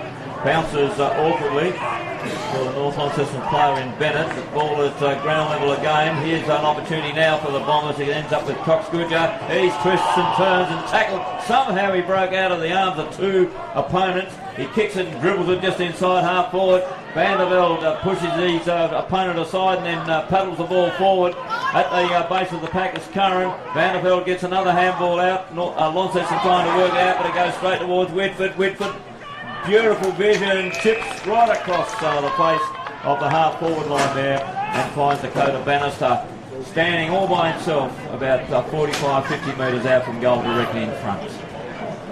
Well, this is probably the easiest shot at goal that North have had in this second quarter, although the distance is probably the longest. So Dakota Bannister, first game back in this year for the season 2019. And come in and kick just inside 50. There's his kick. It's a beautiful looking kick. The goal umpire doesn't have to do any work this time. Dakota Bannister kicks North Launceston's second goal. And now they're 2 goals, 10-22. They lead by 10 points. Launceston still two straight goals, both kicked in the opening 10 minutes of the game, and they're 12. Just good movement of the ball then, Baz. I think it was Whitford who passed it into one of his key forwards there, Bannister, who, like Foz said earlier, didn't do a lot of pre-season stuff. He was in the boxing ring for some titles. So only came back 2 or 3 weeks ago, I believe. So a really quick transition back to the winter sports and the ring, but he's one big boy. And he's versatile too, isn't he, Michael? He can go in the middle, he can play forward. Yeah, he can. He's certainly got a good tank for a big guy. He's playing forward a bit today, probably hasn't got the petrol tickets just yet, after not much of a pre-season. Anyway, it's back in the middle. Score 22-12. Launceston haven't scored this quarter through 17 minutes. Bombers have put on 2 goals, 7 in this second quarter. Comes down towards Ponty, his handball back towards Davies. And Davies is tackled nicely by Harper. Play on, says the umpire, as the free kick was awarded. Seymour inside 50, right there with Thorpe. They don't keep their feet. Oh, and now Connor Young doesn't keep his feet. In comes Bristow, out towards Thorpe. He likes these on the left foot. He hasn't got enough purchase on it. Lands in the goal square. Lucas up against Foon. Foon, too much experience there for the young Toby Lucas. He takes the mark and clears for the Bombers. Over the far side there, and that's Simpson, who's had a bit of it. Put the goal earlier. He's going to switch it back towards the goal square to Donnelly. Donnelly goes back the direction from which the ball came. He kicks it into the pocket. The mark is taken just inside the line, is it? No, it's not. It's out of bounds on the full. Before Ponty could get there. So it'll be a free kick. Taylor spots up Bristow. Great spoil from behind by Van Buren. Knocks it out of play in front of the wet area. Also C Park Radio 103.7 and 96.5. Or you're viewing the TSL live stream via Facebook or YouTube. Next week, C Park Radio will be covering the NAB League game on Sunday, midday. Western Jets versus the Devils. As Katie Lowe gets it. It's in towards the goal square there. It's rushed through for the first behind for the day now for Launceston. 2-1-12, trailing North Launceston 2-10-22. Right, the kick in. Comes deep towards the broadcasting side of the ground where Jack Rushton marks it. It's a nice little weighted kick over to Jack Event. He runs on centre wing, has a bounce, draws a player, takes it over the top to Bannister. Kicked the goal about a moment ago for the Bombers, and he's kicked is deep in towards the top of the goal square. And a great mark has been taken down there, adjusted beautifully, did Ben Elmer. As we mentioned a little earlier, back playing pretty well again with the Bombers. Generally a pretty good kick too. Years gone by, we'll have a look and see what sort of form is in here now, because we're looking straight down the barrel from the broadcasting position. North Launceston are really starting to get on top now, deep into the second term. Having plenty of time. I'm told he's used his 15 seconds up some time ago. There's his kick. Goal umpire moves a little to his right, but back between the big uprights. It says, Ben Elmer, that's your first goal for the day. And the Northern Bombers move along to 3 goals, 10-28. Launceston a 2-1 third inning. And we'll play just on 19 and 3/4 minutes of this the second term. That's one of the big differences in this game today, guys, where North had the ball from a fullback kick out, cleared the ball outside 50 straight away to Rushton, moved the ball to the wing area. Bannister got on the end of it, kicked it like 60 metres to the top of the square, and the transition from one end to the other took about 3 or 4 possessions, whereas every time Launceston try and run it out of the North forward line, they're just getting bottled up and got nowhere to go, whereas North found lots of space then and made it look pretty easy. It's been a bit of a scrambling game. It's probably the best passage of play we've seen today. One for the highlight reel is it's Conway in the middle now. We're leaving it Liam. We're going to get the centre clearance now through Carlton Wadley. Into the half forward there, the 6-6 comes into play. Falls to the right hand side of the pack there. Elmer tries to take possession. Lots of players pile on top. Now they ball up. Play underway at the Twin Ovals. We'll get some scores there as the day progresses. It's the Kimbra Tigers versus the North Hobart Demons. Chance for the first win for either team. There's a test between Whitford and Conway. Conway gets the tap. Emerging now is Wadley. It comes back to Whitford. Open goal, Taylor Whitford. And that's another goal for the Bombers. And they're starting to break open now in this game. Taylor Whitford, the coach, gets his first for the afternoon. It's 4-10-34 for the Northern Bombers. Launceston 2-1-13. And they're really taking control of this game now, Max. Yeah, they certainly are, Dave. And I guess it's worrying signs for Launceston at the moment at 21-minute mark. So in years gone by, this is where Coach Thorpe and his crew would probably throw +1 behind the ball, but obviously with the 6-6-6-4 you can't do that anymore, so you've got to come up with a different strategy, and whatever that strategy at the moment is, they need to implement it, because North are opening this game right up. And a very experienced finish there from Whitford. Yeah, he's class, isn't he? And the ball's been bounced. We've got to go outside the centre circle. No, the umpire allows it to be play on. Ends up with Millen. He's tackled by a couple of Northern Bombers. Ends up out there now with Ponding. He can't quite get a clear possession, but Fletcher Seymour can. Gets it back to the Millen. Ball goes to ground level. Bounce up now from the umpire just outside the centre circle. Baz inside 50s this quarter. 14-3 on Foxton's way. Tells the story, doesn't it, Dave? There's no doubt about that. And the 3 that have gone in there have gone the hard way in there too. There's been no fluency whatsoever. They've really gone to the wall in the second term of the Blues. Ball's back in there with Fletcher Seymour, I think, and he's been pushed in the back, and there'll be a free kick on centre wing, far side of the ground. Fletcher Seymour played with Clarence last year, I think. Yep. Launceston lad, pretty good cricketer too, I believe, as he kicks it deep towards the half-forward line and taken out there beautifully by Tyson Miller. He kicks it deep towards the half-forward line. Oh, flying high was Harper. He's gone out of the game somewhat in this second quarter, but it ends up at ground level. Here come the Bombers out of defence. The chip over the top, and it's marked beautifully there by Wadley. Wadley's been pretty good in this quarter. Gets it over a little bit further to the running Rick, the soldier off half-back. Gives it on to Simpson. Simpson goes over the top. Here go the Blues there now through Denellen, through half-forward towards Cox. Good yard, and he stands in front. And a beautifully weighted pass. No, it's actually Jack Rushton. Yes, it is. 2 redheads. Yeah, 2 redheads. Got the wrong one there. And it's Jack Rushton. I'm not quite used to him playing in a Bombers uniform yet. In Launceston last year, of course. And he will have a deliberate shot, and it's all the Bombers at the moment. Second half of the second quarter.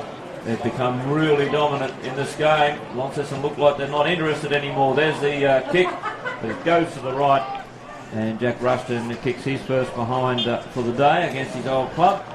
And the Northern Bombers now moving along to 4 goals 11. If they're a little bit more accurate, she'd be all over the Rover. 4-11-35, 2-1-13, and we're almost half-time here at Windsor Park. Jacob Boyd, one kick out, and as far as Victor Sol has been fantastic. Cross half forward this occasion. He fumbles the ball though, then gets forced out of bounds. Bit of trivia with Jack Ruston, 4 clubs in 4 years. There he is. Rachel Lee. Yep. These first ones, yep. Launceston, North Launceston. So Yep. he's getting a few in the bag. There's a little kick out of the pack there from Bannister towards Rushton, but it's almost a good mark in front of a free kick, and it's not. It's coming back now to Casey Brown. Caught high there by Rushton. Casey Brown. And dangerous kick right straight in the lap there of Whitford. We've got over the top there of Jake Smith. Now Taylor Whitford's a big long kick for a set shot, and you wouldn't rule him out.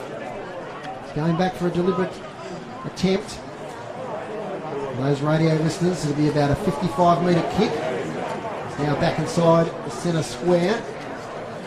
Quite Ben Brown run up, but quite a large one. Twirls the ball in his hand.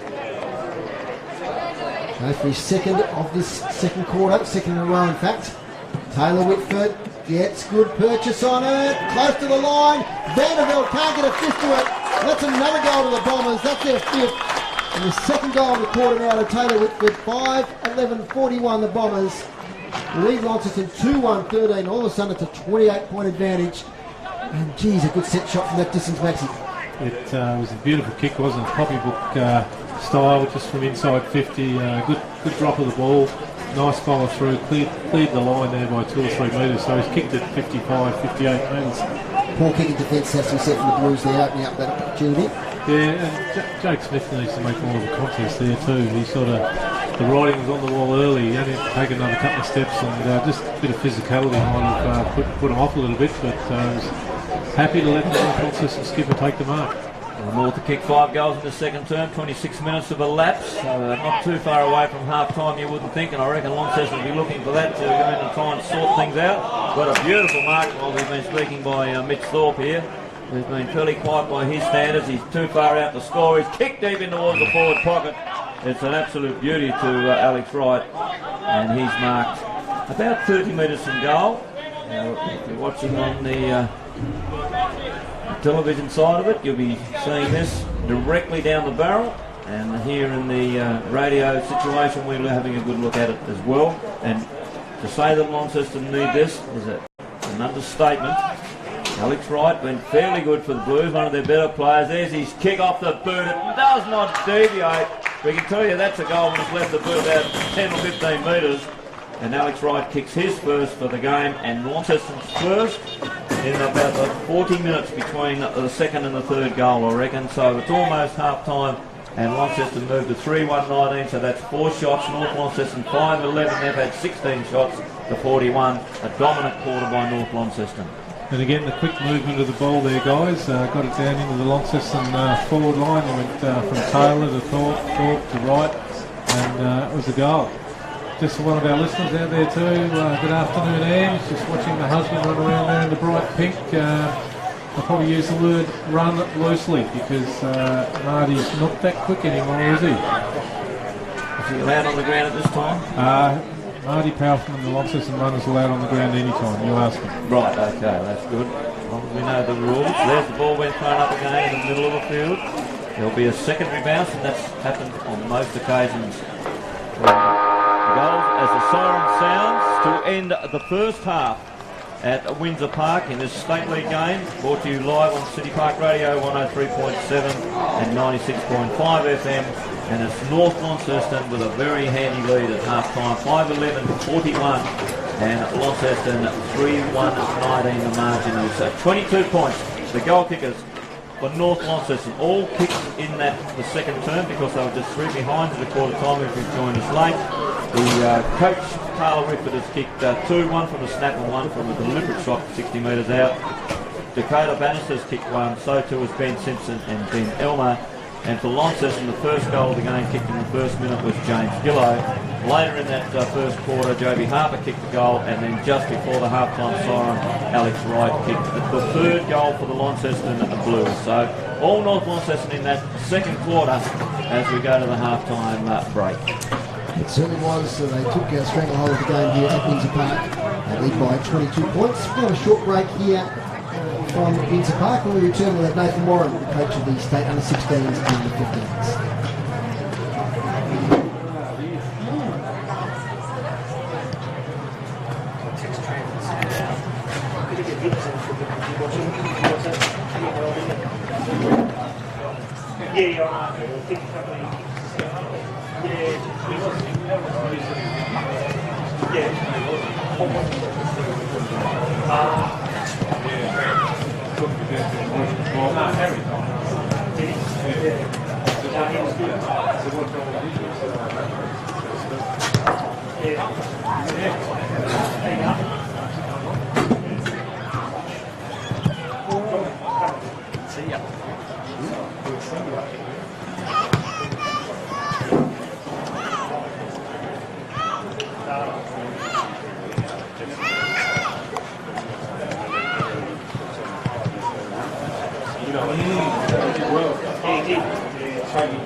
And the umpire strolls back between the big uprights and says that's the first major. Half forward, it's Parran. He launches up towards half forward there. It should be a mark all by himself. Taken there for the Bombers. Up for goal. The umpire moves a bit. This is an easy opportunity. Just a couple of golden opportunities there that the Bombers have missed in front of goal. 1-4-10 out, just in from the boundary. It's a good approach. Top Scudger. He's missed that one too. It's 6 scoring shots now for the Northern Bombers. Looking for Roberts, touched away from him. Launceston, opportunity to take possession of the ball at ground level. Quick hand over the top. Behind North Launceston player in the middle there in Victor Soldo. Gets on a little bit further where Whitford is. Whitford runs deep towards the forward pocket. Has to use the left boot. Head towards the behind side. It's very good at watching some of the highlights of the second quarter. And a goal also, especially in the second half of that second quarter. So the Bombers kicked 5 goals 8 to 1 goal 1 to take a stranglehold here, 22-point lead. Just look at some of the statistics to half time. First of all, some of the team stats. Head out to pre-even. North Launceston 20, Launceston 19. Alex Lee got on top in that second quarter. And was winning it more than out. Clearances 12 to North Launceston, 11 to Launceston. Tackles 29 to North Launceston, 26 to Launceston, so pretty even there. Inside 50 tells the story. 15 to 5 in the second quarter, 23 to 14 overall in favour of the Bombers. Marks inside 50, they only saw one apiece in the first quarter. Yeah, in that quarter, North Launceston had 7 marks inside 50 to Launceston's 2. Yeah. So they 8 to 3 over the day. Free kicks for 13 to 12. Thanks for the stats, guys, at Lonely Footy Club, Damien Dorley and Darren Lovell. We've got some of the major stats winners we're doing the same thing. Here for Launceston. Jody Harper, 15 possessions to half-time. Fletcher Seymour, 13. Jacob Doyd with 10. Jesse Graham, 10. And Jake Smith, 10 as well. So they're the major possession winners for Launceston to half-time. So, okay, time to draw breath with a special guest here at half-time on the TSL live stream. Also, City Park Radio 96.5 and 103.7. It's the coach of the Tasmania under 16 and under 15 teams. And welcome to City Park Radio Sport and the live stream to Nathan Warren. Good day, mate. How are you? Not too bad. What do you think of the game first up? Very interesting. Very interesting. A little bit of a blowout there in the last quarter. I thought Lonnie were really good in the first quarter, but North showed why they've been the powerhouse in the last few years, haven't they? So, very interesting. Some of the young blokes in both teams, how much to do with them coming through the ranks? A lot from both teams, which is really good and really exciting. Seeing how they're going at the moment. That's all I think. It's good. Before we talk about the under-16 in particular, how's the new structure going? You've got the Tassie Devils on the way. They had a good win last week over the Quarter Cannons. How's the new structure with Adrian Fletcher on board? How's it going? It's really good. Now we've got the hubs all in line with each other, with the Northwest, with Jamie Hayward down there, Darren Trevina here, and obviously Matthew Armstrong in the south. Everyone's on the same page, and I think the football that the boys are playing is now on. Everyone knows the terminology. We're all speaking, all playing the same game plan, and it's just really exciting for kids. Seeing a few of them out here just kicking around now, some of the 12s, and and 13s, they're all getting the same messages. And just for them, looking forward, it's a great pathway now that they've got to go through.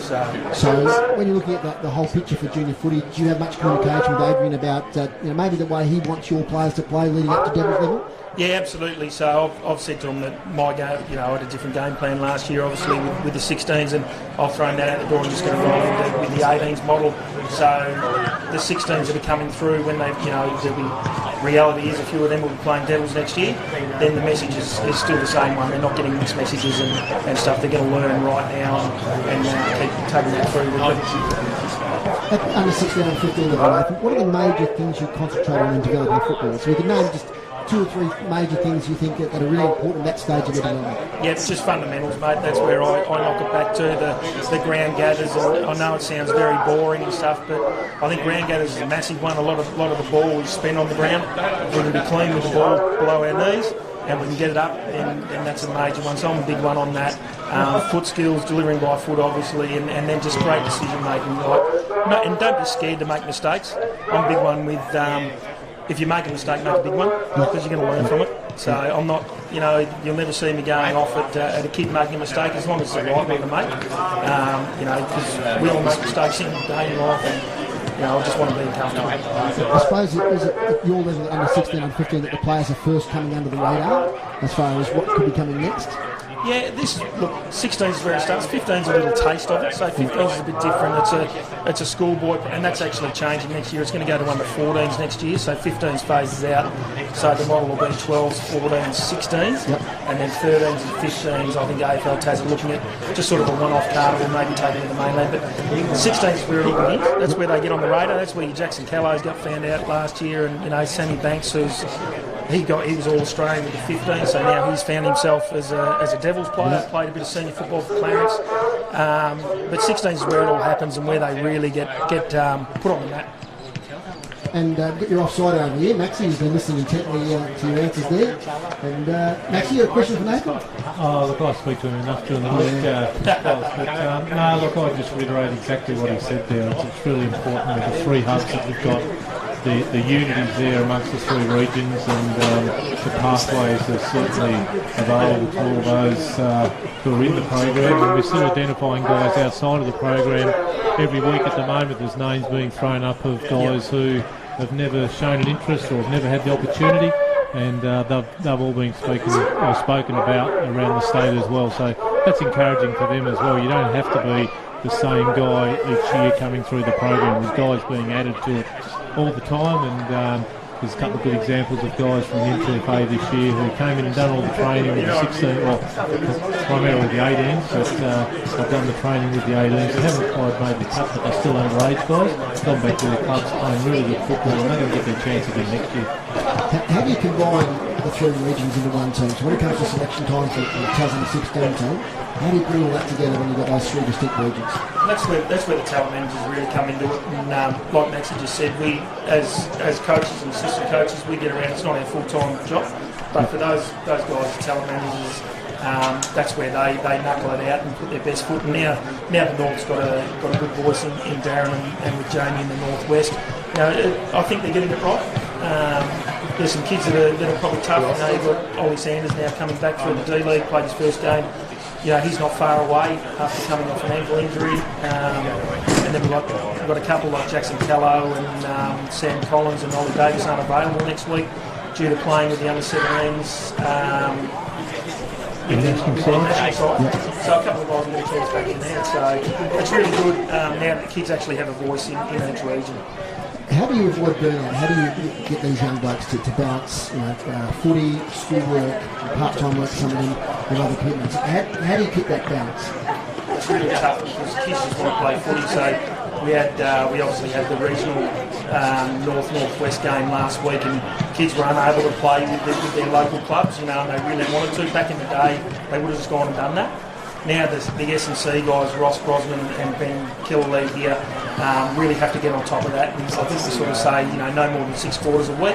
And then they've also, as you said, got their school and that, because school and family always comes first with us. So if they've got homework and stuff to do, that's what they do. They don't come in they do that, tick that off first, then let's concentrate on footy after that. So what's the program for the year? What are the championships and all those sort of things coming up? Yep, so we're away in 4th of July, we go away for the games in the Gold Coast, but before that, the week before that, we go to where are we, Maxie? We're in Sydney at Blacktown Oval for one game.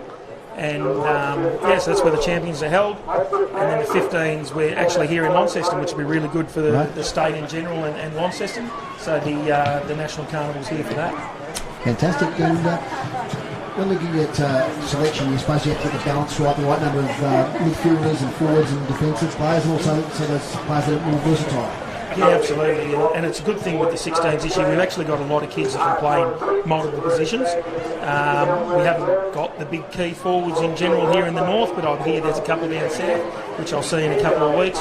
But we've got kids here that Sammy Sheriffs is one that made All-Australian in the 15s who can play multiple positions, inside, outside. Your Foley's and boys like that up here in the north of the same. And one player that's got big raps on him for the Devils is Mitch O'Neill. How do you see him and his prospects going forward? Yeah, he's a different unit, Mitch. He's a ripper fella. Not much phases him and he lets his football do the talking. I think the sky's the limit for a kid like himself. Ollie Davis is in the same boat as him. Really grounded, really good kids. And it's just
after we got back from the championship last time.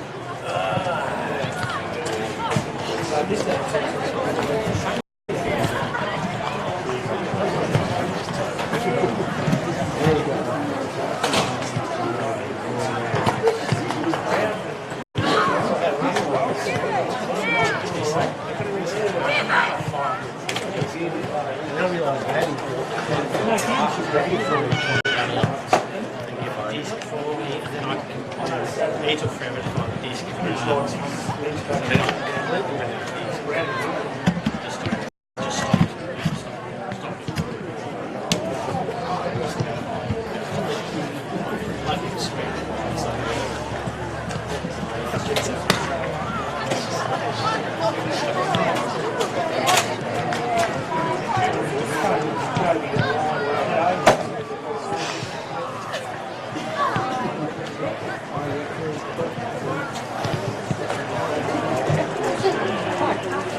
Oh, Chris, on the boundary? Oh, yeah. Going down here now, eh? I think so.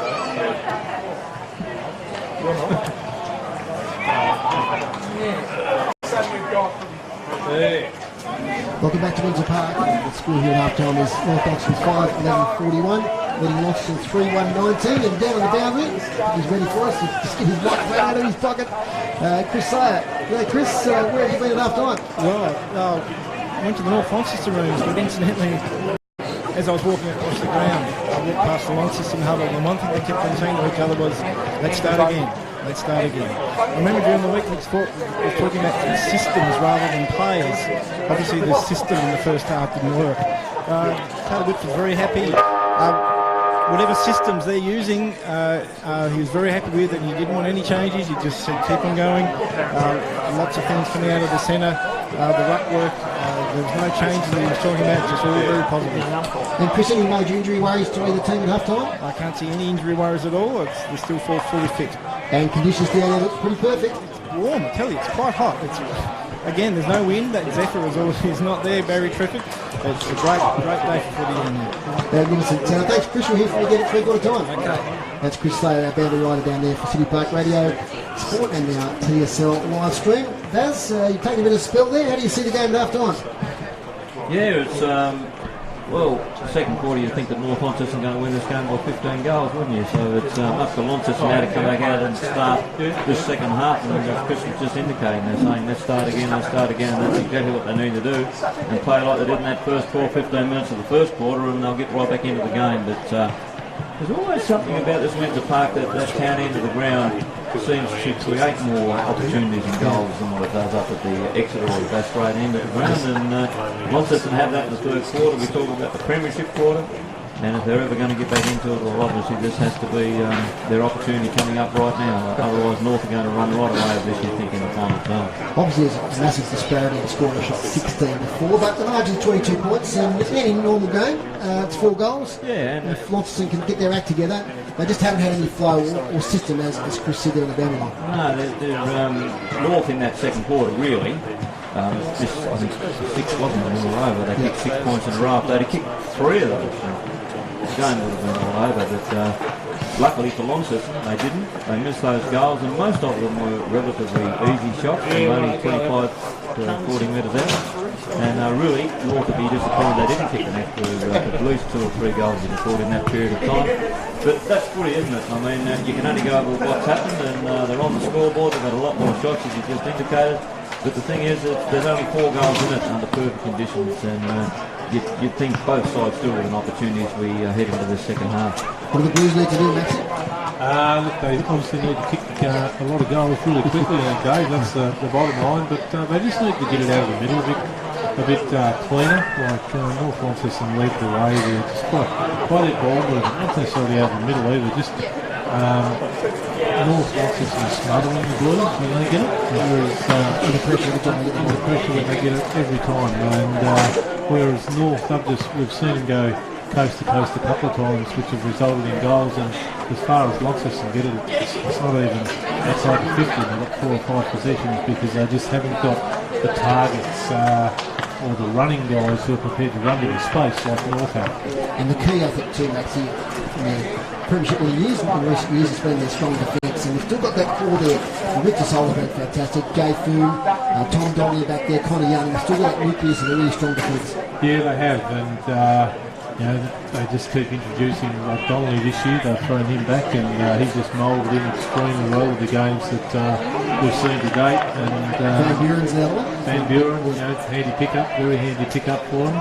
But look, I'm looking forward to the second half. I'm sure Mitch would have given a bit of a serve at half time, so I'd expect Launceston to start off very hard and fast at this first bounce here, Dave.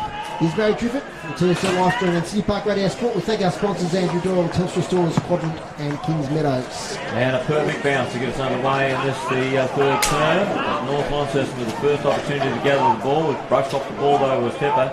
Launceston players now at the base of the pack, and there'll be a secondary bounce up.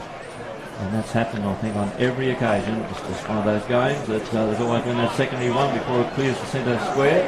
Leadham gets the tap down, goes straight to Jody Harper, who handballs out to Bannister, actually, of North Launceston. Takes it now and then kicks inside. 50 Vanderbilt's back there, the big fella. He's just a fair old dinkum back player, isn't he? He's just like the players from yesteryear. He give him a rap and what's he do? He kicks a toey that goes about 15 metres. It's gone nowhere. He's allowed North Launceston back in. Cox Goodyear taps it on a little bit. Oh, there'll be a North Launceston free. No, they won't. The umpire was allowed play on. Goodness gracious me. The ball goes deep in towards the forward pocket where Curran gets it and handballs to a teammate who snaps from deep in that forward pocket. It's forced through for a minus score. Well, North Launceston, Vanderbilt giving him a rap, and he kicked an absolute shocker. Let the North Launceston players in, and they made a mess of it.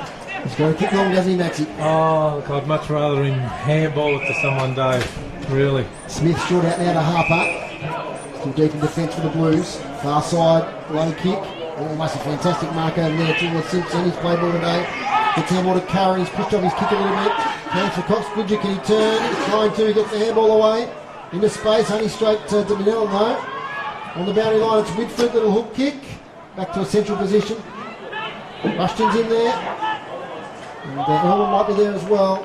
It's going to come out of there. It's going to get ball up. Oh, well, there's some patrons in that wet area now over there in front of the Lonnie Club rooms. Fantastic to see. Well, we've painted some of the patrons over there. As Leadham gets the tap away to space. Whitford hovering. Can't get a kick away. Ball says the crowd. Now he's Paulford. He's going to get something going in the Blues. To Smith. Protects the ball. Now swings round. On the right foot, up towards the wing. Alec Wright showing good pace. Probably should have taken that mark. Ball down there to Van Buren. Diving in there is Tyrrell. Diving in rule. Umpire says no. It's going to be another ball up. It's one of those ones, Grooves, isn't it? He's not in. Tyrrell must be that diving in rule that we've got these days. Taking the legs from under another player. Umpire steadies things down on centre wing.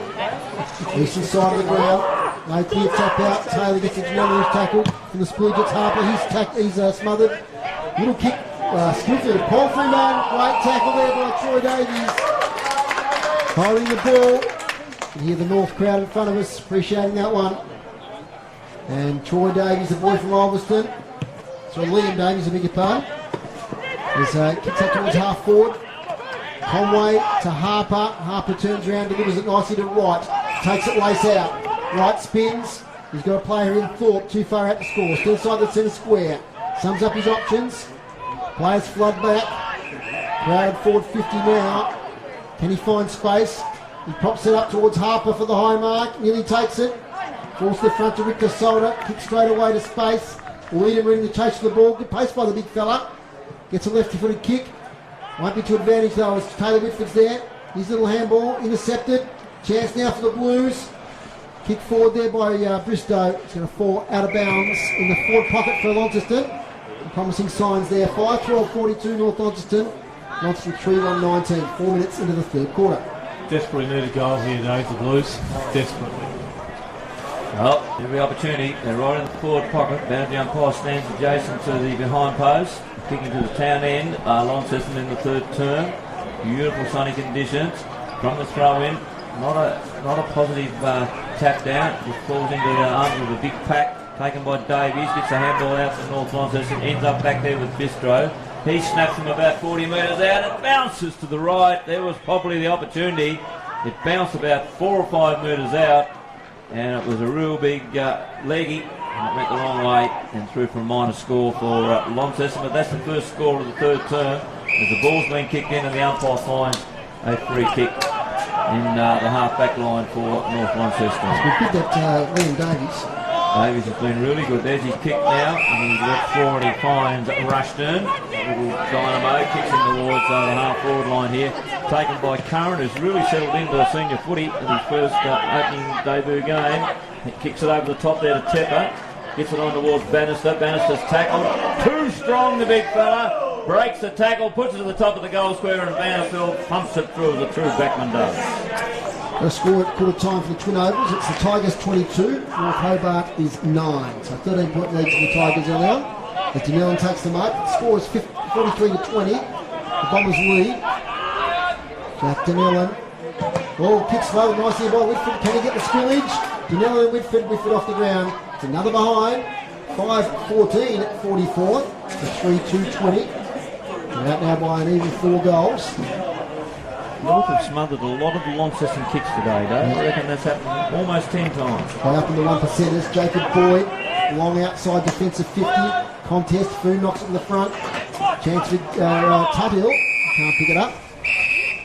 Jack Tuthill, big Launceston name Tuthill, Bass, it is over indeed. the years. Many generations and great players. 60 metres out from the Bombers' goal. No goals as yet through 6 minutes in the third quarter. Alex Lee gets a tap out here. Cox George on the left. He likes it from this range. Doesn't get full purchase on it. Chance in the goal square. Nearly a mark there to Elmer. Elmer's got it again, but Vanderbilt does well. And forces it over the boundary line. It's been an interesting battle today. Two big forwards, Lowe and Elmer. So big Vandervelde back there.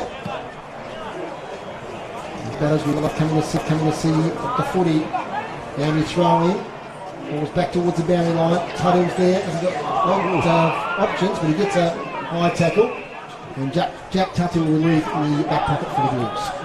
Yes, deep in the back, and again chips over the top, looking for Leedham. That's a good positive pass. Now what will Leedham do? He'll swing it across and bring it out here towards Harper. Harper's got a player on the centre hole, the half back line here in Smith. He takes a mark and then gets around his opponent and then kicks poorly towards his teammate on half forward. Let's Bromley in. He takes it nicely with the right boot and kicks to where Joby Harper spilt what he probably should have taken, but he was quick to push the ball out. Smith has another opportunity now. He handballs out a little bit wide at the Seymour. He twists and turns, gives it back to Harper. Some of the players that were good in the first quarter are getting back into it for Launceston. Here's another one, Paraffman. Back to Seymour. He's under the pump. Gives it towards Harper, who's content to run out of bounds and let it be thrown in and leaving the ball up again. Both teams with an opportunity. Harper looks a bit sore there. Yes, I think he went out of bounds not because he wanted to keep the ball out, but he needed a little bit of a breather himself. And Lee gets the tap to nobody again. They're getting a lot of the clear taps for both ruckmen, but they're not real positive. Here's a good player in Liam Davies for North Launceston. Kicks it towards there. It's built straight through. Bannister runs onto it, runs to the bottom of the square and kicks the goal. North Launceston's first goal in this the third term, and that's Dakota Bannister's second goal for the day. And North Launceston move along to 6 goals, 14-50. Launceston 3-2-20, and even I can work out that that's a margin of 30 points. 2 goals now to Dakota Bannister. Good return back to the TSL footy, Maxi. Yeah, my word it is, Dave. And I know a fortnight ago, North had the bye last week, didn't they? Yes, yeah. So a fortnight ago when we caught the latter part of the Development League game at UTAS Stadium, he was getting plenty of the ball there. Best on that day. He's a strong player, isn't he? Oh, well, just showed his strength 3 or 4 minutes before that goal he kicked, where he just dragged a couple of Launceston players along behind him and broke the tackle. Yes? Yep, after the umpire again. I love the way they've got to tell the players which way they're going to back out. I think it's pretty obvious when you're bouncing it one way, you're probably going to back out the other way. But anyway, there he goes, and that's a poor bounce. And I think that's the first time today that the ball has actually been having to be thrown up from getting the game underway. Tigers 28, Demons 9 at 2 overs. And let's see who gets it this time. Leader gets it nicely down, but his teammates under the pump. North Launceston with the ball on centre wing. The kick comes out wide to Simpson. Simpson's been a pretty good player for the Bombers. Takes it now. Now he doesn't know what to do with it. He tries to break a tackle and he does just that. Puts it onto the right boot now and kicks in towards Bannister. Too long for him. It's thumped away by the big, strong Ethan Conway, who's been in everything for the Blues today. And there'll be a throw in about 40 metres around from the behind post, heading towards the North Launceston goal attacking end of the ground, which is the back straight end. And there's the throw in. Beautiful boundary up by Leedham. Almost didn't know what to do with it. The ball came to him that easy, so he double-handed it back down to the ground level and it's dribbled across the line. There'll be another throw in. North Launceston 50, Launceston 20, a 30-point margin. And we've been playing 10 minutes into this third term. There's the ball being thrown in again. And Leedham gets the tap down, heads towards Seymour. Fletcher Seymour for Launceston runs off the half-back line, then kicks towards centre wing. Mitch Thorpe's the target.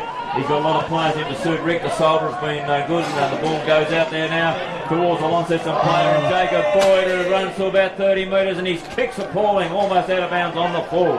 Heaps of time, no pressure, and he's let himself and the team down somewhat at a very crucial stage for the Blues. Next intelligent play by Thorpe, and Jacob Boyd really should have finished the job. It was great play. Mitch had 3 guys on him. He managed to get the ball, kick it out of the air, out in front of Boyd then, and Boyd could have ran another 50 metres if he wanted to, but he just panicked. Davies again taking another mark.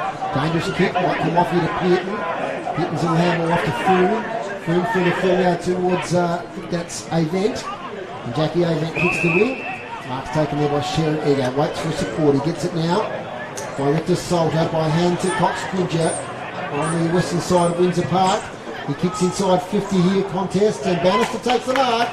Cruising over the back. He might have a crack at it here. He plays on. Round the corner. Dakota Bannister. Out of bounds on the full. My word, he probably could have taken his time there, didn't back himself for the set shot from the angle, and kicked it poorly. So an opportunity going begging. It's 3-3-21 the Blues. North Launceston 6-14-50. As Smith, nice kick out of defence straight to Boyd. Boyd now, in order to turn the ground, he's going to turn it over straight to Cody Lowe, who's in defence at the moment. Little dinky kick finds Ponting. Ponting, front edge of the centre square. As Jack Rushton doesn't deliver the kick very well. Well intercepted there by Seymour. Seymour, great tackle, Rushton. Play on, Ponting. Inside 50 towards Whitford now. The umpire's saying no advantage. It's going to come back to Jack Rushton. And one thing Jackie Rushton does very well, Maxie, is tackle. That's what we loved about him last year, the games that we called for Launceston, wasn't it, Dave? His ferociousness around the ball, and last game for North as well, we've seen it, and that's what they got him in there for. 6 inside 50 to 3 this quarter for the Bombers. He kicks up towards a contest. Bannister's there, gets hand to it. Falls to the front to kill Lee, gets a quick kick, like the fortune, straight to the lap of Hamish Leedham. So the big fella had a pretty good game today. Oh, he kicks it straight in the man of the mark, giving himself room. Butters up with the handball. A mop up now through Miller Hodge. His little kick only goes as far as Cody Lowe. Lowe hands to Bennett. To Ponting on the boundary line. 2 kicks out from goal. Centres the ball. Big fly there from Elmer from the back position. Conway front position. Pin to Bannister for another one. Not this time. He's off to the right. Another behind. 6-15, 51 North Launceston. Launceston 3-3 to margin, 5 goals. Time elapsed 13 minutes of the third quarter. And from the kick out comes the broadcasting side of the ground. Over the back and taking a nice mark is Alex Roy. He's taking a few nice grabs today. Looks a very athletic looking footballer as he kicks towards centre wing. Running onto it down there is Killer Lee. He's under the pump though, and he twists and turns. He's still got the ball at ground level. North Launceston players see it across the boundary line. There'll be a throw in on centre wing, broadcasting side of the ground. A few quiet players today, Maxie. I'd say there'll be a few that will be under 5 or 6 possessions. Yeah, they've dropped right off real quick, haven't they, today? They've had some high possession players, but they certainly have 5 or 6 with less than 10. Well, there's half a dozen that were dominant in the first 15 minutes, haven't had a touch since. One stat, Baz, I've got for you on that, is they kicked their second goal at the 5-minute mark of the first quarter, and they kicked their third goal at the 26-minute mark of the second quarter. So there you go. They were a long time without a goal. 40-minute guess of mine was reasonable. There's the kick, the tap down rather. Well, Seymour, he's lifted his work rate in this quarter, but Paraffin just elects to throw the boot at it rather than try and gather the ball. It's slid off the side of the boot and out of bounds in the full. North Launceston free kick on centre wing. They're heading towards the that straight end of the ground here in this the third quarter, and it's 51 playing 21. There's still a 30-point margin. And Fletcher Bennett is just one of those North Launceston players that goes about his work, virtually unseen a lot of the time. Gets it down towards the big fella in low. Can't quite take the second mark. There's Seymour in there again. One of North's better players in Davies sees it across the line there, and Brendan Taylor works it with him as well. There'll be a throw in right in front of us on the broadcasting side of the ground. The umpires have had a little bit of work to do today. It's been out of bounds on quite a few occasions. And of course, these days they're not allowed to take a step or two inside the boundary. They've got to throw it from the line. Makes it a little bit difficult for some of the younger fellas. And there's a free kick now, and will go the way of North Launceston. I'll tell you who it is when he picks himself up Launceston rather. We'll tell you who it is when he picks himself off the ground, and it's Brendan Taylor. And Taylor now still with nobody to kick it to, so he just chips to Jacob Boyd. It travels all of about 7 or 8 metres, and the umpire said that's good enough for me. He gets it in board towards Paraffin. He swings the ball backwards. Launceston need to do something here quickly because Jack Tuttle now has it, and he kicks towards half forward. It slips through the hands of the North Launceston defender back there in Edgar. It goes over the back, and North have got the numbers. Heads back in towards the player there in Rick. The soldier has been good for the Bombers. It goes out a little bit wider. Slipping over out there was the North Launceston player. Allows Launceston back in. It's a scramby old passage. It's Edgar at the bottom of the pack there. Rushton's there as well. It's not Launceston has got the ball though behind playing. The kick goes back in towards centre half forward, but it's all North Launceston, and there he is yet again, Liam Davies. What a good contributor he's been. He just seems to pop into the right spots. Comes over the top here to Fletcher Bennett. Bennett gets it out a little bit wider. North Launceston looking for something down into their forward line. The kick goes deep in towards the centre semicircle, and it's Ponting who takes the mark, gets it off the banister. The big fella scrolls to the top of the goal square and misses. Well, would you believe that? He's actually clipped the post on the way through. He kicked it under full steam. He probably just needs to steady for one step and make sure he's a bit more positive. But Ryan Tyrrell's got the ball from the kick in for the Blues, runs onto his left boot, kicks it out here. He's got 2-on-1. He's the littlest player on the ground. That allows Bennett in. Bennett for North Launceston kicks towards Ponting. Ponting has the ball punched away from him. Ponting's back on the bottom of the pack again. Could have been too high around the neck, I would have thought, but the umpire says no, that's all fair. What we'll do is bounce it up just inside 50. We're going to get down to Chris Sayer on the boundary quickly. Chris. Yes, a couple of injury worries for Launceston. Vandervelde's injured a finger, might have been in a punch, and a punch in the ball, of course. And what's JB Harper? I don't think he's well. Thanks, Chris. Yeah, we noticed him here before, doubled over. Anyway, it's a free kick holding the ball, and Vandervelde's going to leave a big hole in their defence. They've got Elmer and Lowe, Bannister up there. Free kick to Taylor.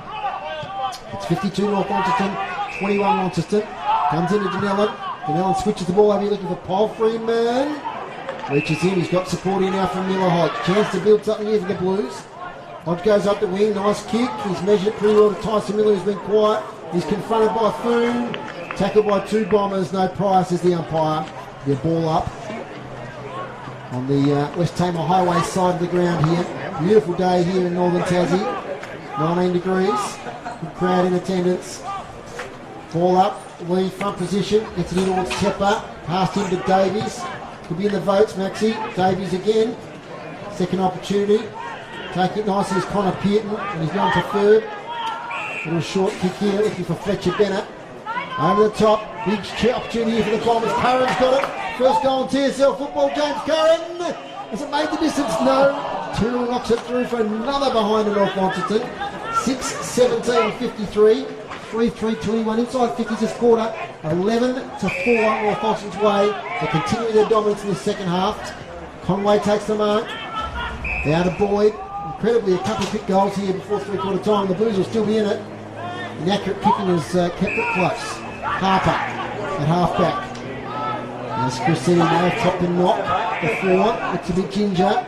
Goes inside the centre circle of the centre square, but it's taken by Bennett. And ball over now to Food. This way, that way. It goes to the left. Sizes it up and delivers it beautifully to Cox Goodjar. Now Cox Goodjar. He can kick them from this range. He's a long way out.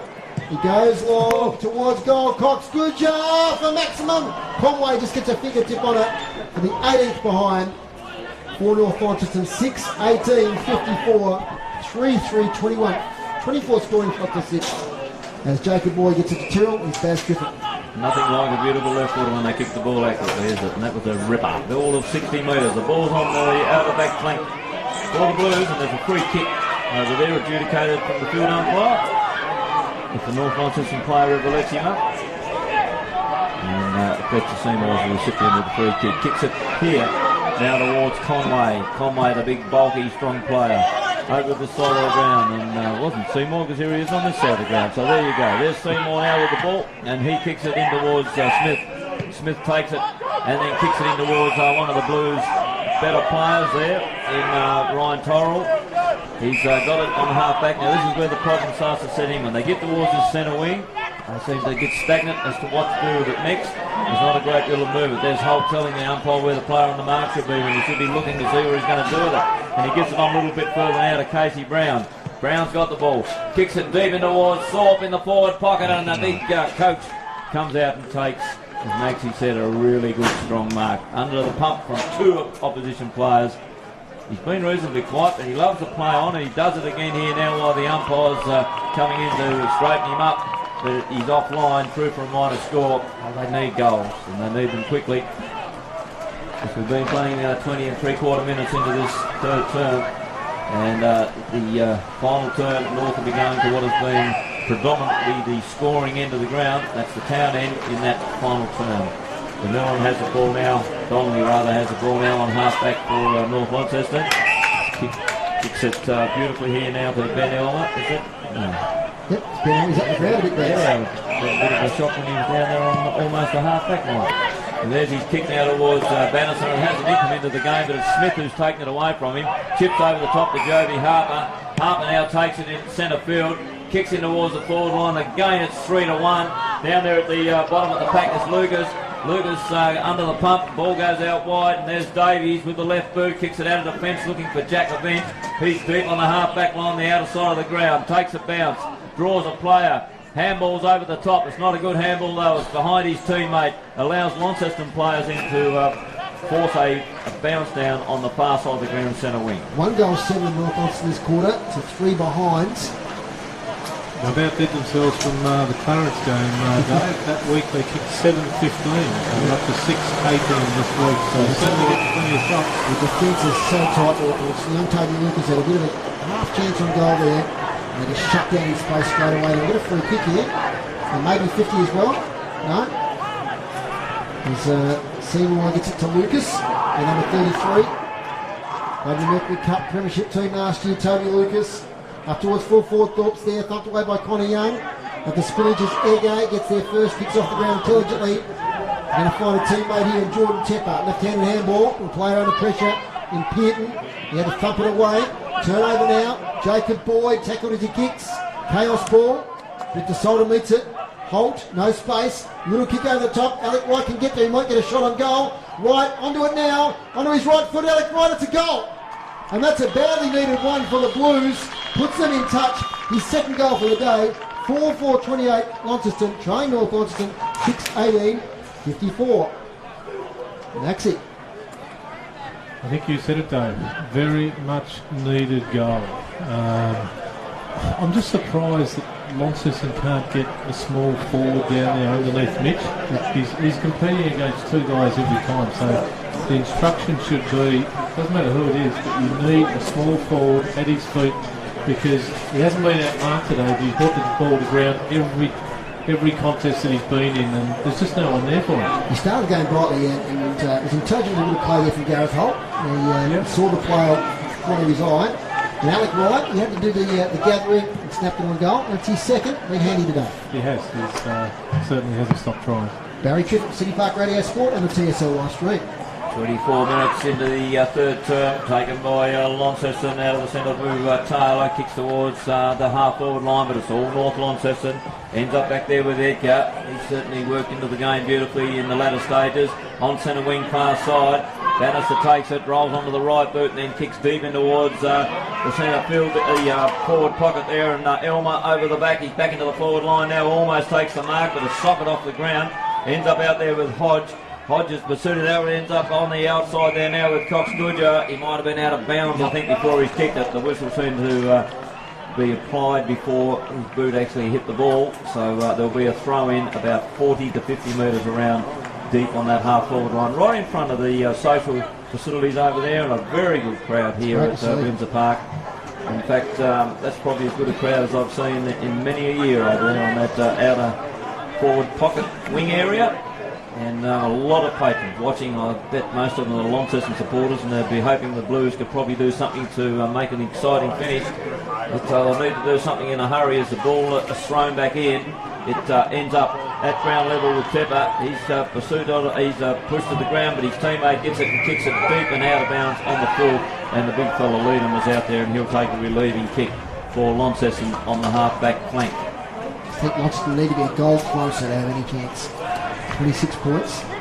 Big cloud in the sky, beautiful conditions at Windsor Park. Leadham kicks deep towards centre wing. It's off the top of the pack there to Taylor. Taylor feeds the handball out. Launceston towards Mitch Thorpe. Thorpe marks 70 metres from goal. Gives a couple of directions. Looks down. Hasn't got a great deal on offer, but he's got the little fella in hold. It's just a little bit too long for him. He couldn't quite hold the mark. Quick hands out. Ends up out with Denellen. Denellen gets it over the top to Joby Harper. Harper within 25 metres out. Turns, delivers. And Toby Harper kicks his second goal for the game, and Launceston, they're still in with the chances. We head towards the three-quarter time break, and it's North Launceston 6-18-54, Launceston 5-4-34 to margin 20 points.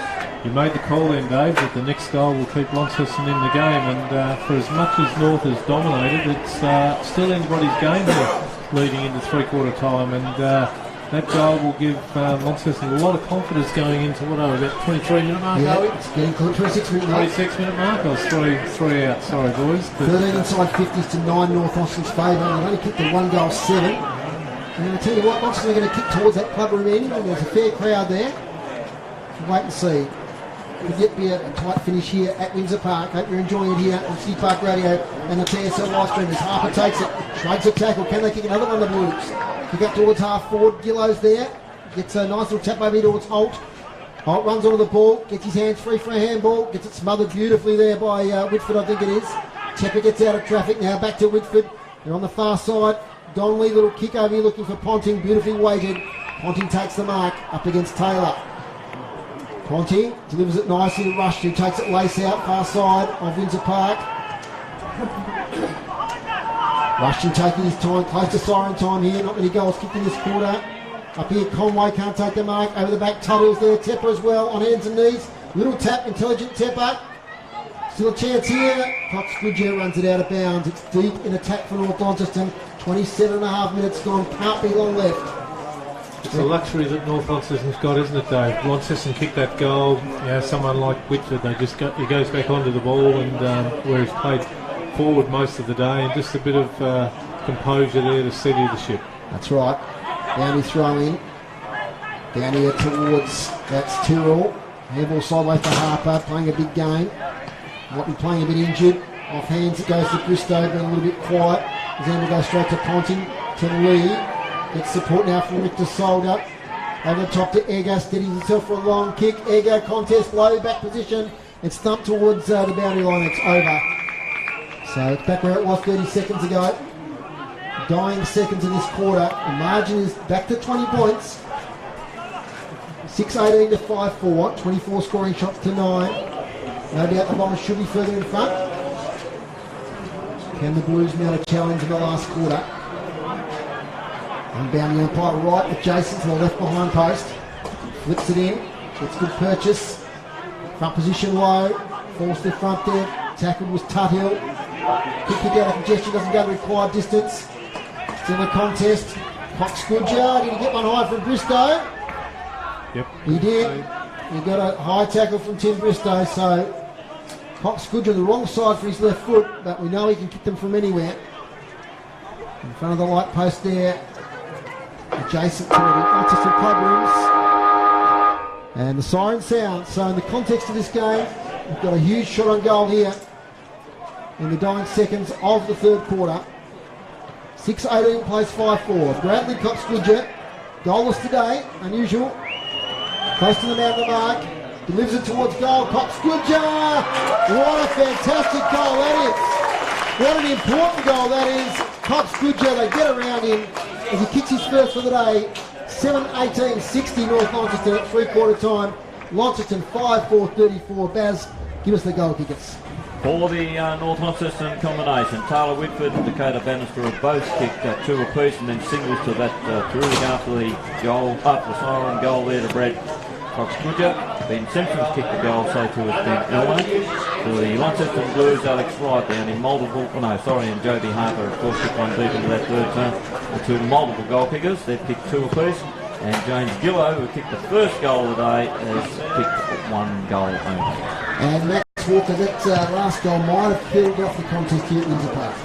It could well have, Basil. It was a goal that breaks your heart as the opposition, doesn't it? When you're back in the game and all of a sudden they take a mark, the side will get a free kick, the siren goes, and he drew one home from 45, 50 metres. He might have just let a few of those guys know in the Canberra as well that went straight through the middle. So a bit unlike North Launceston, like to let Bradley wouldn't do that. No. Three-quarter time here at Windsor Park. And it's North Launceston 7-18-60 leading Launceston 5-4-34. Back here for more analysis in just a moment.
what was a pretty down contest at half time, certainly lined up in that previous quarter, the third quarter. North Launceston's getting right on the siren to lead by 26 points. Major goal kickers for North Launceston, 2 to Bannister and 2 to Whitford. And for the Blues, 2 each to Harper and Wright. Here from Chris Say on the boundary remote, just some team stats to three-quarter time. And the hit-outs 31 to 27, Launceston's way to three-quarter time. And leading most of the hit-outs in that quarter, 12 to 7. Clearances, pretty close, 19 to 18, the Blues way. Tackles 45 to 44, Blues leading that narrowly. Inside 50s, North Launceston 38 to 23, 15 to 9 in that quarter. Inside 50, marks inside 50, 10 to 4 North Launceston's way. So just the 4 marks inside 50 today for Launceston over the three quarters. And free kicks 19 to 18 the Blues way. So the major possession winners, Joby Harper 27 possessions to three-quarter time. Been fantastic, 12 kicks and 12 disposals in that third quarter. Fletcher Seymour 20. Jake Smith 17, Jacob Boyd 16 for the Blues. And thanks to the Launceston stats guys for those three-quarter time stats. For those individuals, we haven't got the North Launceston individuals unfortunately, but I'm sure a lot of their midfielders, Maxie, would be sharing some of the major numbers there. They would be, Dave. Ponting's been impressive again, as he is every game you watch. A really impressive one today, like you called him earlier, Liam Davies. Lovely left foot on him. A really good pickup for North Launceston as well. Feels a bit of a void of some of the guys who have moved on to different clubs. And I thought Jordan Tepper that quarter in a quiet first half, but and a few involvements in tight there, getting some important positions. Yeah, and that's how North Launceston operate, isn't it? They can afford to have a couple down, and then throughout the game they work themselves back into it as individuals, get a few touches, get brought into the game by their teammates, and gives them a bit of confidence to finish off. But they're just going down the Launceston list here in front of me at the moment. I've just made some asterisks next to a few guys who we haven't called much today, and I think for Launceston to remain in this game and be a chance, these guys like James Gillow, Jack Tuddy, whilst he's had a bit of it, we've seen him play a lot better 2 or 3 weeks ago here. Miller Hodge hasn't had a lot of it. Jacob Boyd, who you mentioned, had 16 possessions, but that probably surprised me a little bit. He had a big first quarter, Jacob. He had, let me see, 6 kicks in that first quarter, or 6 possessions. Okay. Ryan Tyrrell, who we've seen play some really good football here over the last couple of years, but has been relatively quiet today. Brody Powerman, by his own standards, has had a relatively quiet day, so they really need those 5 or 6 guys to lift to give them any chance today to win this game. Baz, how you see things? Yeah, I thought there for a glancing moment that Launceston was going to get back into the game, but I think North Launceston put the shutters down and kicked that final goal, and Brad Cox-Goodyear, who missed a couple of set shots earlier on in the game, we said look out if he has the third one, because he's such a good set shot at goal that he's no way he's going to miss 3 in a row. I don't think we've ever seen him do that, and he's kicked that after the siren, and that's just about going to break Launceston's heart, isn't it, when you see that go through. And I think North now are just going to run away with it, and they could probably win this game by 10 goals if they start kicking straight. Just see an important player here for Launceston coming up, Jay Blackberry. Yeah, and he was running across the ground very freely then, wasn't he? Not too far away. And we've got Chris Slayer down here in front of us. It's about to settle down and give us a report here from the three-quarter time huddles. I'd say he's been to Launceston. What do you got for us, Chris? Yeah, that's right. Jed Blackberry addressed his followers in the centre line. Mitch Thorpe's still staying positive. In fact, he called in the group before they went into their lines. And one thing he said was big, strong spoils. Incidentally, I was visited by the Easter Bunny, who she was wearing a Launceston shirt, like the Easter egg. Mitch Thorpe said, don't look away, body language stays up, make more space. At no stage do we give the game away. They think they can still win it, but that last goal was a heartbreaker. Yeah, it was huge, wasn't it, Chris? Now, did you get some Easter eggs for us? No, sorry. Come on. I ate them. Find that Easter Bunny. Cheers, Chris, from what here from the end of the game. Okay. That's Chris Say there on the boundary line for City Park Radio. It's proud of getting off the ground. It's repeating those major goal kickers again. It's Bannister 2 for Northern Bombers, Harper sorted it right too. Well, a lot of young ones kicking the ball around there in the breaks today, Dave, which I love to see, and very interesting. They're just having a scout around. There's a lot of young girls out there with them now, and there was about 3 or 4 occasions where a boy and a girl were kicking end to end with one another, and you would never have seen that a few years ago. But yeah, the times they are a change. Great to see, and twin ovals. It's 8-5-53 Kingborough, 3-5-23 North Hobart. That's you got something? Yeah, just not quite sure the status of the game at the moment, Dave, but I've just found the score here, East Devonport versus Latrobe down the coast today. Yep. And East Devonport have been the cellar dwellers for quite some years, and at quarter time it was Latrobe 1-2-8 to East Devonport, 5-2-32. So They've got a few Latrobe players this year too, including their coach. Yeah. He's run away in the last quarter. Here's Barry Griffith. Goddard was playing with Latrobe today as well. Yep. And anyway, there's the ball. It's North Launceston. Has the ball inside there, half forward line. He goes deep towards the top of the goal square. Ricochets off to Ponting. Ponting handballs over the top to Rushton. Rushton twists and turns. There's the first nail in the coffin, you think. The little Dynamo has kicked his first goal in the game, and that's in the opening 30 seconds of the final term. Jack Rushton kicks his first, and now the lead will go out to 32 points, and it's North Launceston 8-18-66. Launceston 5-4-34. Was any doubt about the result? So what they put to bed there, Maxie. And Jack Rushton's just a bullocking player, isn't he? yeah, he is, and good to see Simon Vanderbilt back out there. Chris called it earlier that he might have had some sort of hand injury, but he's soldiering on. But yeah, he is. He's just comes across as a cheeky little player. I like the guy. 8-18-66 plays 5-4-34. Back in the middle of Windsor Park, sweeping up the back of the circles there is Seymour. Up towards half forward. And nice mark taken there by Jay Foon. Keeps on keeping on. In the prime of his career, it's nicely to his fellow half back there in Davies. And he's non-preferred, I think, as he goes wide up. Not a great kick. Chance over there for Simpson. He's pushed off his kick. And what is the umpire say there? Would have been out on the full. He was out of bounds before he kicked it, I think. Yep. So they're boundary throwing, about 80 metres around from the Launceston goal. Food reminds me a lot of a great for both of these pubs in the years gone by, Tony Brand, at Launceston and North, where he just controlled the half-back line, does it I remember Tony Brand well. Certainly do. I worked with him for a few years as well. He was a tough man of footy.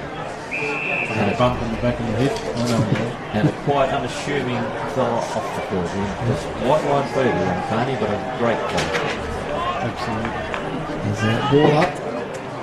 Lee gets the tap out. Harper tries to shark it. Trying to get through his Brown. Front full by Luna. Ball released by Donnelly. Hand in there with Tyson Miller was good. His handball to advantage. Chance for Casey Brown.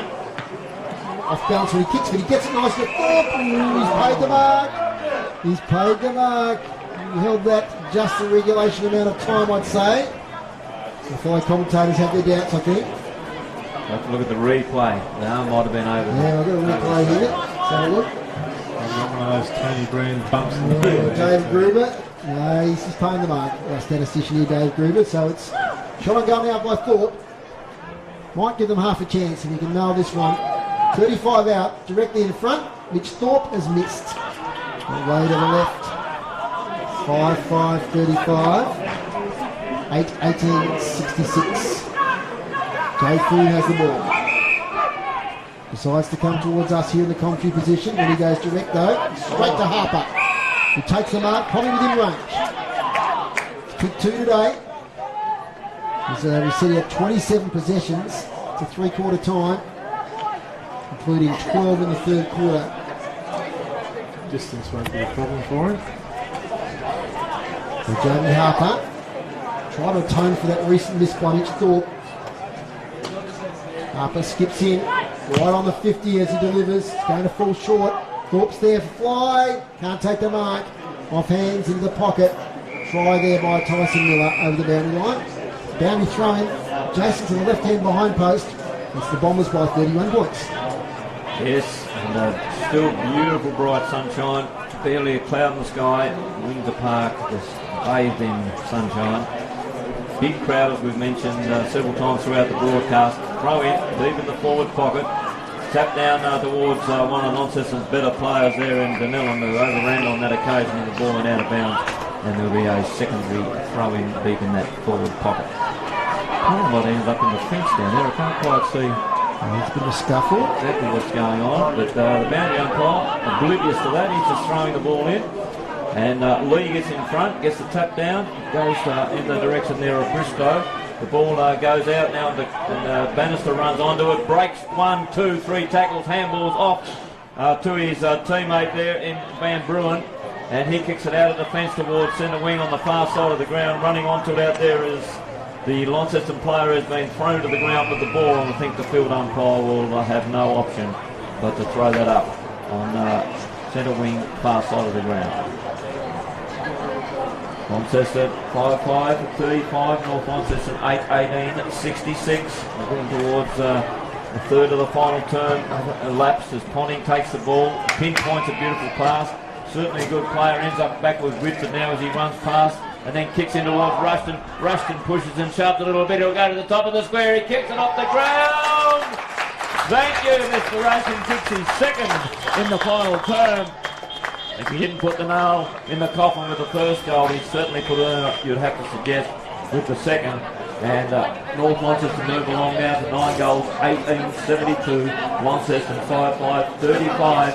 So that's almost 30 scoring shots to 10. So you can see the dominance of North Launceston throughout this game. I'd certainly be fearful if I was the team coming up against North Launceston, Basil, for when they're going to kick straight, because this is the second week in a row where they've kicked 15 plus points. And if you convert that round the other way, when you'd love to see footy clubs kicking 18 goals 6 and 15 goals 7 instead of the other way, it makes a huge difference to the scoreboard and the percentage. They kicked a goal in the first minute of this last score. They kicked a goal in the 6th minute. Jack Rushton, it's 2 for the day. 9-18 plays 5-5 here at Windsor Park. Harper gets it to Seymour. He's had a bit of it today. Out near towards Polfyman. He's pursued there by Davies. Polfyman wins the race. Quick kick forward towards Lucas. On hands and knees. Gets it back to Polfyman. Handball over his head. Tepper's in there for North Launceston. He's going to emerge. Looks like Seymour. Kicks around the corner. Taken by Jack Event to Fern. The old Fern back there. And Fern clears it out here towards Pearton. He'll take a comfortable mark at half back. On that left foot, leans back, gets it nicely up here. The mark's taken by Carlton Wadley. Wadley has an option here in that's Elmer up the ground. Can't take the second attempt. Vandervelde holds him. Wadley comes cruising by, gets it to Lowe. Close to the boundary line, he kicks up towards half forward. Harper and Cox Goodyear, what a good contest that is. Harper wins on this occasion. Joby Harper with an inside out kick, skillful towards Taylor. If he plays on, he might be in trouble. Does a sensible thing and stops. And goes back and kicks it sideways to Tyrrell. Tyrrell right adjacent to the centre circles. Nice kick towards Fletcher Seymour. Impressed with his game today. Yeah, been one of the top 2 or 3 players today, though, for sure. Seymour inside attacking 50. Thorpe's in a wrestle. Couple against him. Bristow at the front. Might have got pushed in the back. He did. Tim Bristow will take the free kick. Might be too far out to score. He plays on quickly. Has Ben Killee with a bit of space. Enough to fly. In fact, it's before him. He's taken by James Gillow. He comes out and presents and takes a strong mark. Cramped, I think. He has indeed. The first goal of the game did young Gillow. Early on in the first couple of minutes. He's got a chance here to get up out of this position. He's still working on the cramp. There's Ben Killee, who's I think he's a physio, isn't he, Ben Killee? One of the strength and conditioning guys for the Tassie Devils, so put another hat on there. Gillow wasting no time, directly in front, converts the goal for the Blues, and that's their 6. 6-5-41 to 9-18-72. 2 goals now to James Gillow. 2 goals apiece now from Launceston to Gillow, Harper and Wright. Going straight from the ground with that cramp. 31 points of difference. And good vision there from Tim Bristow. He had 2 options there in Killee and Gillow. Gillow took a great contested mark. Back in the centre of the ground, we thank our sponsors on City Park Radio, Andrew Doyle, Telstra Quadrant and Kings Meadows. Open 11 to 3 on Sundays. And we're watching the TSL live stream on YouTube and Facebook. Hope you've enjoyed it this afternoon. Margin 31 points. Here's Barry Triffett. Yes, and we're 9 minutes into this final term. The ball is a hurried kick from Donnelly out of centre field for the Bombers. For the Bombers goes Victor Solder at the bottom of the pack. Ponting's there, handballs over the top. It's a little bit further there towards Victor Solder, who's going to definitely get a free kick. No doubt about that one. Totally accidental. Rushton's got it. Rushton kicks it out. It's wide in there now. And North Launceston just decided they'll steady the game down and get composed again. I think it's Ponting base. After that little rush of blood, it is Ponting. And he's been a pretty good contributor again for the Bombers. Always plays extremely well as he kicks towards half forward. The ball is pushed across the boundary line and there'll be a throw in on the outer flank. Sort of play with such high standards of, like you don't notice him, but he's big today, Josh Ponting. He's been very good today, certainly in the top 3 or 4. And there's a nullified tap down again. The tap work hasn't been all that decisive from either side. They've both had good hands on the ruckman. Ball is scrambled and pushed and shoved and finally comes out of the pack and goes towards centre wing on the far side of the ground. Running on to there is Hodge, puts it under the right boot and then kicks towards Thorpe. Thorpe's marked 70 metres from goal, too far to score. He's going to kick over the top to the little fella in Hulk. Runs over the top of his head, he waits for it to bounce. Looks for the option that let him down a little bit because he's forced a handball when he got tackled. North Launceston have the players back there. Running onto it was Donnelly. Donnelly chips it towards the last line defence and the Bombers are out of that defensive zone as it's kicked on towards James Curran. Been a handy debut by him as he kicks in towards centre wing on the broadcasting side of the ground. Quick hands back over the top to Pearson, who's been one of their better players as well, and he's a lovely left foot kick and he kicks it towards the running player in Ben Elmer. Ball bounces awkwardly down the field through the ball and the umpire says play on, taken by Whitford. Whitford chips it over the top, goes deep in towards the forward pocket. Running onto it there is Dakota Bannister, who is snapped it with the right boot. He's just too strong and bulky in the forward line. Kicks his third for the game. And the North Launceston side now are really stitching this game up at 10 goals, 18-78. Launceston 6-5-41, and we've played 11.5 minutes of the final term. Oh, gee. I'll take it back, Max, to the tackle there on young Holt. He had the ball about a millisecond, and just a vice-like tackle. He didn't even get a chance to shoot on goal. And the old firm there, Event, Food, etc. And Connor Pearson involved. Beautiful play by the Northern Bombers. Yeah, and it wasn't a bad pick from Mitch either to get it out in front of him. He just stopped a bad bounce, young Holt there, and again it was the numbers back for North. They had 2v1, was a foot race, but they managed to get an extra back there to avert them kicking a goal. They get out to 37 points. It's Ponting now from the middle of Windsor Park. Middle kick forward here, looking for Pearson. Good spoil over the back. Falls over to Jack Event, who's been very good today. He's going to kick up here, a great kick. Conway, front position. Well, he got the second grab as well. Free kick over the shoulder, says umpire Nick Butler. So Ethan Conway, making his first win inside for Launceston last week. They did a couple of years ago against the Tigers here at Windsor Park. He kicks up the win. Big spoil over the back. Ponting to Victor Solder, been fantastic. We might be caught with the ball here. No, it was out of bounds. The boundary throw in on the wing. So a bit of a stinger's been out of this game. The result now not in doubt. Beautiful sun-drenched, warm Windsor Park. Great pleasure to be here on the balcony. Thanks to our screen team today. Ash and Ben Dawson doing a great job. As Linden knocks it out of the contest. Now it's Taylor, left foot. Looking for Thorpe, who's worked hard in the second half. Great mark though, Froome. He's come to the game in the second half. He's been fantastic across half back. Oh, a long way to high tackle there at Egger. Handball smothered there from Bennett. Comes to Gillow, who might got a high tackle himself. Play on, the umpire letting it go. Kicked off the ground by Curran. Only as far as Casey Brown. Casey Brown kicks in the middle of the ground. And the mark not taken. Davies can't take it. Thorpe's got it.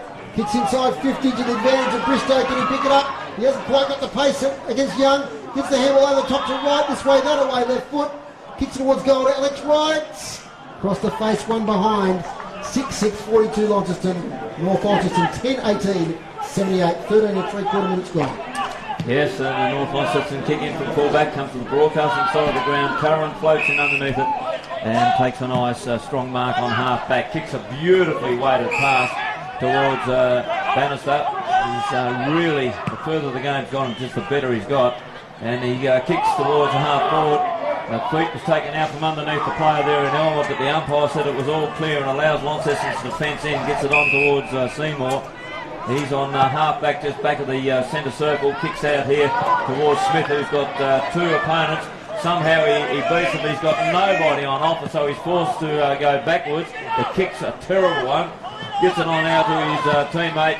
Out of defence goes Hodge as he kicks it towards half forward line here with Joby Harper. He kicks it towards the top of the square looking for right. The ball's punched away from him. Over the top there's a quick hand. Numbers, Blues have got the numbers there. Now can they do something with it? No, they can't. Look like slow motion stuff then all of a sudden. And North Launceston, that very, very good back line, have just held the ball in yet again as Jacob Ben picks himself up off the bottom of the pack. That's it. Yep, it's just that desperation for North, which is why they won 4 of the last 5, isn't it? That was a gimme for Launceston, and they just would not let them have it, North Launceston. They've certainly got a fantastic back half, and there's no outstanding players, no flashy players or outstanding players. They just all go about the work beautifully in unison together as the ball is kicked out of that defensive zone again. It's trapped, and the umpire says we'll throw this up, fellas, about 25-30 metres from the Launceston goal. Going into the second half of the final term, I think North Launceston got this well and truly stitched up as Mitch Thorpe puts himself in. Joby Harper still trying his heart out, kicks that to the top of the square. It'll bounce awkwardly. It allows the defence there of Pin to get in, and away go North Launceston out of that defensive zone. Oh, it was trapped and picked up beautifully there by a Launceston player who snapped from about 35-40 metres out, and that was Jody Boyd.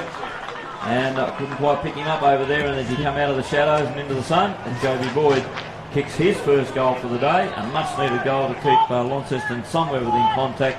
But we're deep now into, as the sun gets into my eyes, it's the 15-16 minute mark of the final term, and it's 78 plays 48, so the margin is 30 points. Nice goal there from Jacob Boyd, drifting up from defence. Yeah, it was, Dave, it was, and a bit of reward for probably not one of his better games, even though the stats will tell you different, but like I said, that surprised me. He got a lot of the ball in the first quarter, but dropped off a bit in that second and third. And the message from Chris at 3/4 time, which came from Mitch at the huddle about don't let them blow us away and make sure we play it out. Certainly to Launceston's credit, they're doing that. Yeah, 76 to 10-18. We had a good second half really, Launceston, except for that first part of the third quarter. As now here comes Whitford. Inside 50, chance there for Bannister. Getting into the ball this time is Jake Smith. Smith kicks along the line, hoping for a contest, and he gets a good bounce probably for Launceston as it goes out of bounds on the centre wing. So a few goals this quarter. See 3 to North Launceston, 2 to Launceston. It's been in general a low scoring game. Nice throw in by the boundary umpire. Front position Lee. No effective hit out. So contest on the wing.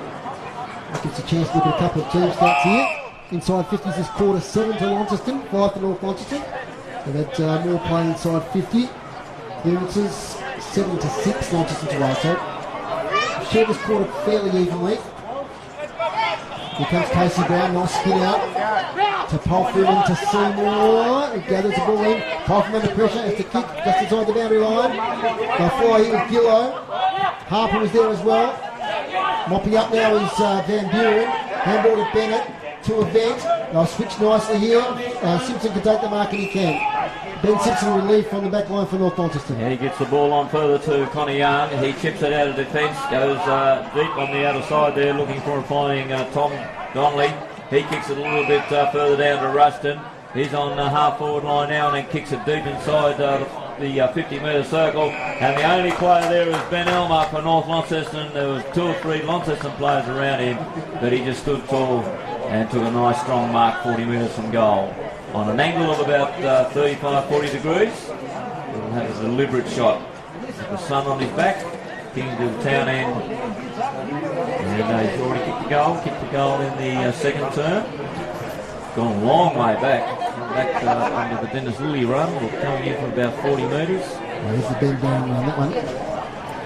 Then again, it's that quick transition. It was here, 5 or 6 possessions from deep in their back pocket. Now it's a set shot for Elmer, the other end of the ground. And the umpire does not move. He just stands and watches it go straight over the peak of his cap.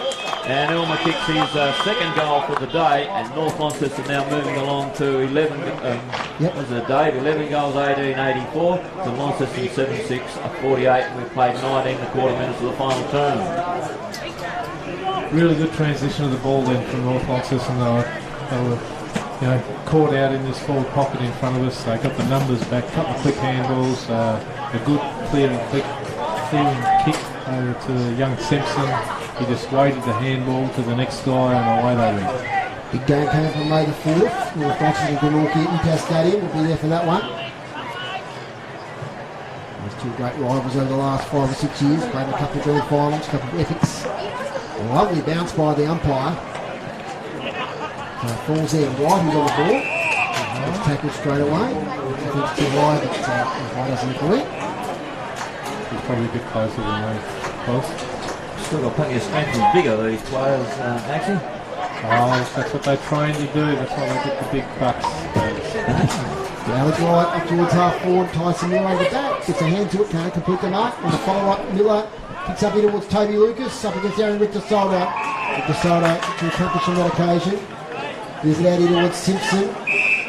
Simpson has Taylor Whitford, growing a bit of a beard at the moment. And Simpson goes short to Cody Lowe. Here they go again, Max. This is what we talk about with transition footy. Elmer presents. Beautiful kick. Nothing down and nothing to do about that. Not a great kick, Elmer, though. It'll fade out to the full flank. Smith just gets there in time. So I was happy to see the ball over the boundary line. But the positive there, Dave, from North Launceston's perspective, it's gone from the back pocket to the forward pocket without the opposition touching it. I tell you, Aaron Richter Soldo is developing into a very good TSL player, no doubt about it. He's putting in line for his second BOG in a row. If Macca's listening and watching the stream, a bit of feedback, Macca, just before I do give the votes. Jordan Tepper across the face. Dribble through for behind. Then 19th behind, 11-19, 85, plays 7-6, 48. So Jake Smith. Cruises out of the goal scorers they can do these days. Kick falls short though. Marked by Ponting. Probably just out of range, but he's got Cox Goodger. Delivers now. Cox Goodger will mark. About 45 out. About 10 metres in from the boundary line on the left-hand side of Windsor Park. It's a tough shot, but we saw him kick almost an identical one at the end of the third quarter. We did. Just on Macca, he's probably not listening today, Dave, being omitted from the team today. Yeah. He's probably a bit filthy. Well, he was given a holiday, that's what you told me. Macca's not true. There's Cox Goodger. He's going to miss near side, I think. So it's one behind. It's their 20th, 11-20-86. Plays 7-6, 48. What a beautiful afternoon. Brilliant sunshine. Sometimes we sit down here at Windsor Park and we're freezing cold, but not today. It's just sensational as Smith chips it in. And he gets it in very positively towards Fletcher Seymour. He chips it on a little bit further. Launceston hold possession of the ball through Ryan Turrell. He kicks it out wide and looking for and finding the big fella Danella out there as well for Launceston.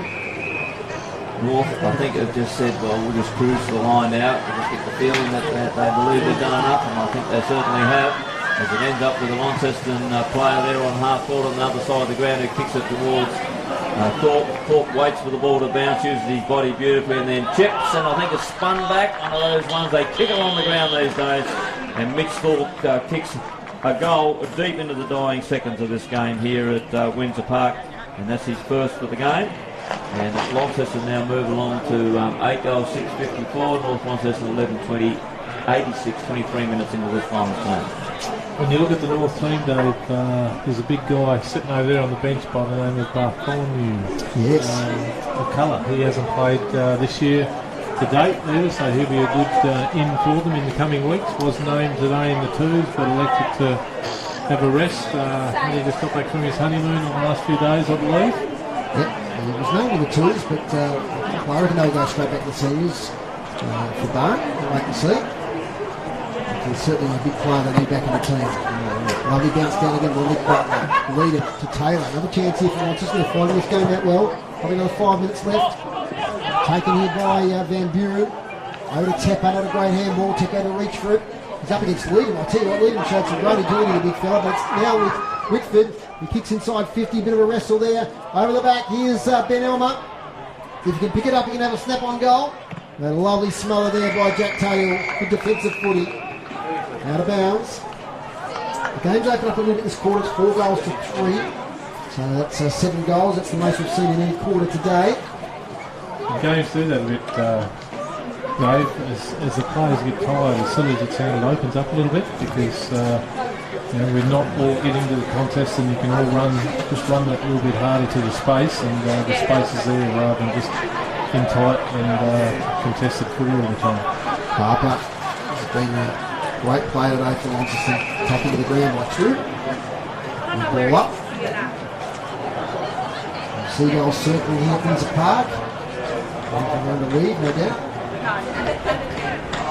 Most of the patrons have retained their position over there in front of the clubhouse. It's been great today. It's been the only game in town, with the AFL starting at 4:30. Window for a good crowd to get along. It's a good highlights today. And a scrammy first half, but certainly the second half has been a bit of a contest, but Foxley have had only pretty much since quarter time. Again we throw in, Wigan, Chuck by Tepper, into that left foot. Jordan Tepper for goal, marked in the goal square by Conway, and he will lead for the Blues. Yes, he kicks out towards Paraffleman, who chips it on a little bit further towards Holt. He's under the pump a little bit. He's got the agility to turn quickly, then chip it over the top, and the Blues hold possession in the middle of the ground there, taken away and towards the Seymour direction. He gathers the ball nicely and kicks it out a little wider, and another kicking forward towards Thorpe. And Thorpe marks deep on the half-forward line over in front of the club change rooms. Thorpe just chips over the top, looking for, and I think he's found Bistro. Or has he marked it in or outside? No, he's marked it inside, so the field umpire rushes in to line him up, and this is the exact position that Cox Goodyer kicked that goal after the siren sounded to end the third quarter. He was a left footer, and now Tim Bistro, a right footer, which you think would suit a right footer a little bit more than a left footer from in that forward pocket. We'll see if he can repeat the goal that Cox Goodyer kicked. There's his kick there now. Well, he hasn't kicked it as positively. It won't make it. It's going to come right to the top of the square, but Joby Harper, I think, has marked. So it will result in a goal because he's directly in front, and he'll have a deliberate kick for goal about 5 metres out. Well, he'll kick from about 5 metres. The man on the mark stands a metre out. This will top off a fairly good game for him in a defeated side, of course. But Joby Harper's already kicked a couple and kicks his third goal and becomes a major goal kicker for the Blues. He's kicked his third there deep in towards the final quarter, and Launceston moved to 9-6-60. There's 26 points the margin because North Launceston are 11-20-86, and the time clock tells me 27 and a quarter minutes. They're fighting it out, Maxie. I mean, they've been outclassed, 31 scoring shots to 15, but last quarter 4 goals apiece. Yeah, they have, Dave, and 4 apiece, is it? Well, that's been a really good even contest, isn't it? Look, I'm not quite sure what North, well, we know what North's got to come in, but Launceston, their D-League side, pretty decimated from last year, isn't it? With a lot playing up and a few moving on, so not a lot left in the D-League to come in.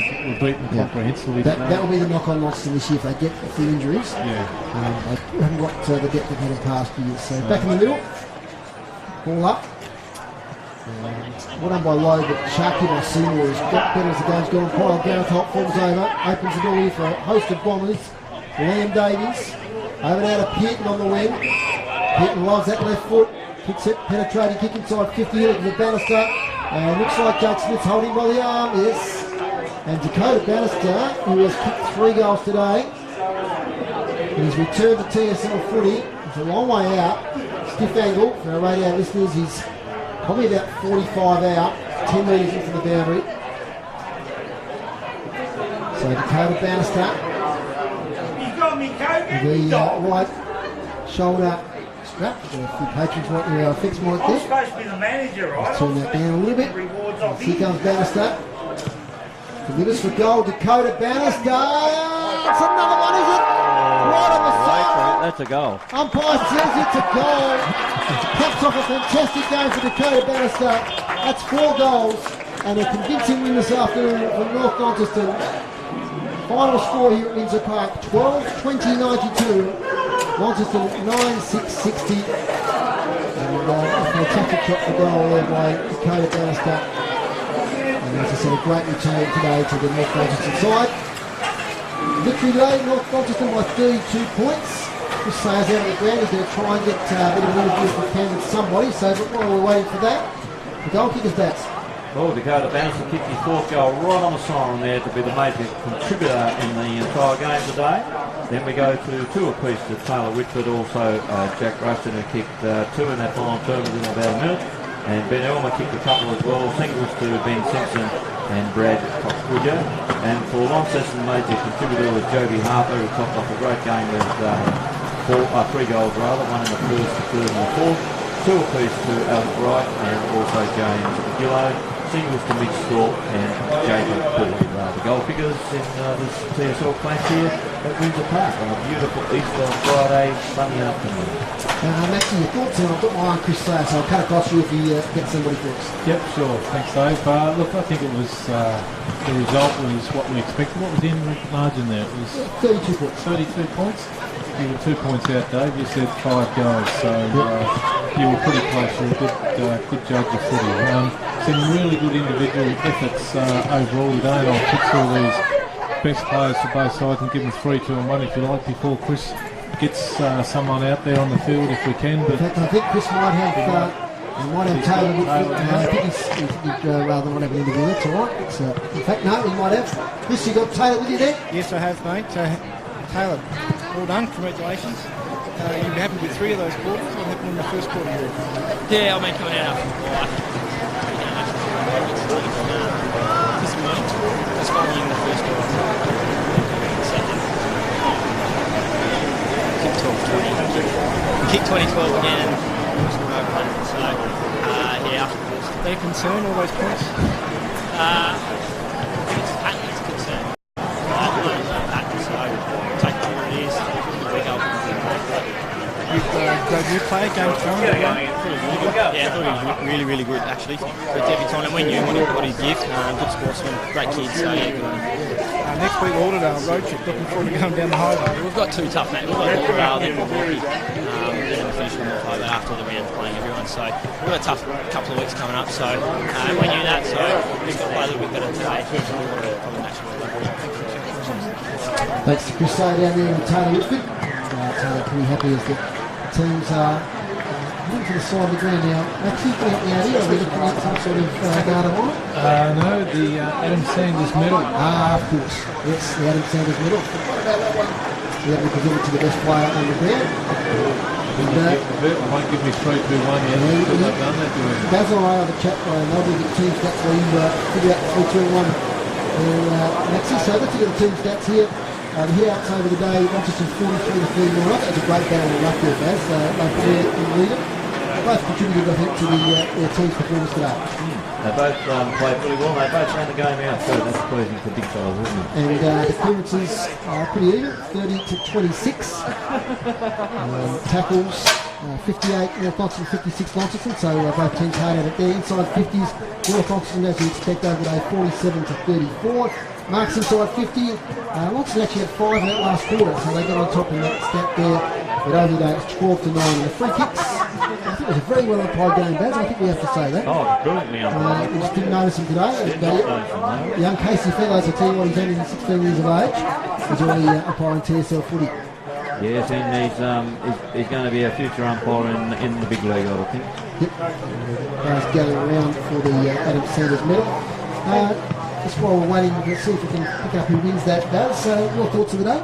Oh, it's just interesting when you're talking the stats, Dave, and just looking back that Launceston were 9 points up at a quarter time, and then North Launceston led by 22 at half time. So that's a 31-point change around, and that was the dominance of North in that second term. And at the same time, they kicked something like what was it, 7 or 8 points, I think, from memory. In fact, it was 8 points, yes, and. So we've got Malcolm Atkins, sorry Baz, we've got Malcolm Atkins on the ground there, Adam Sanders. It's probably hard to hear in the audio, but we'll try and pick up the player wins.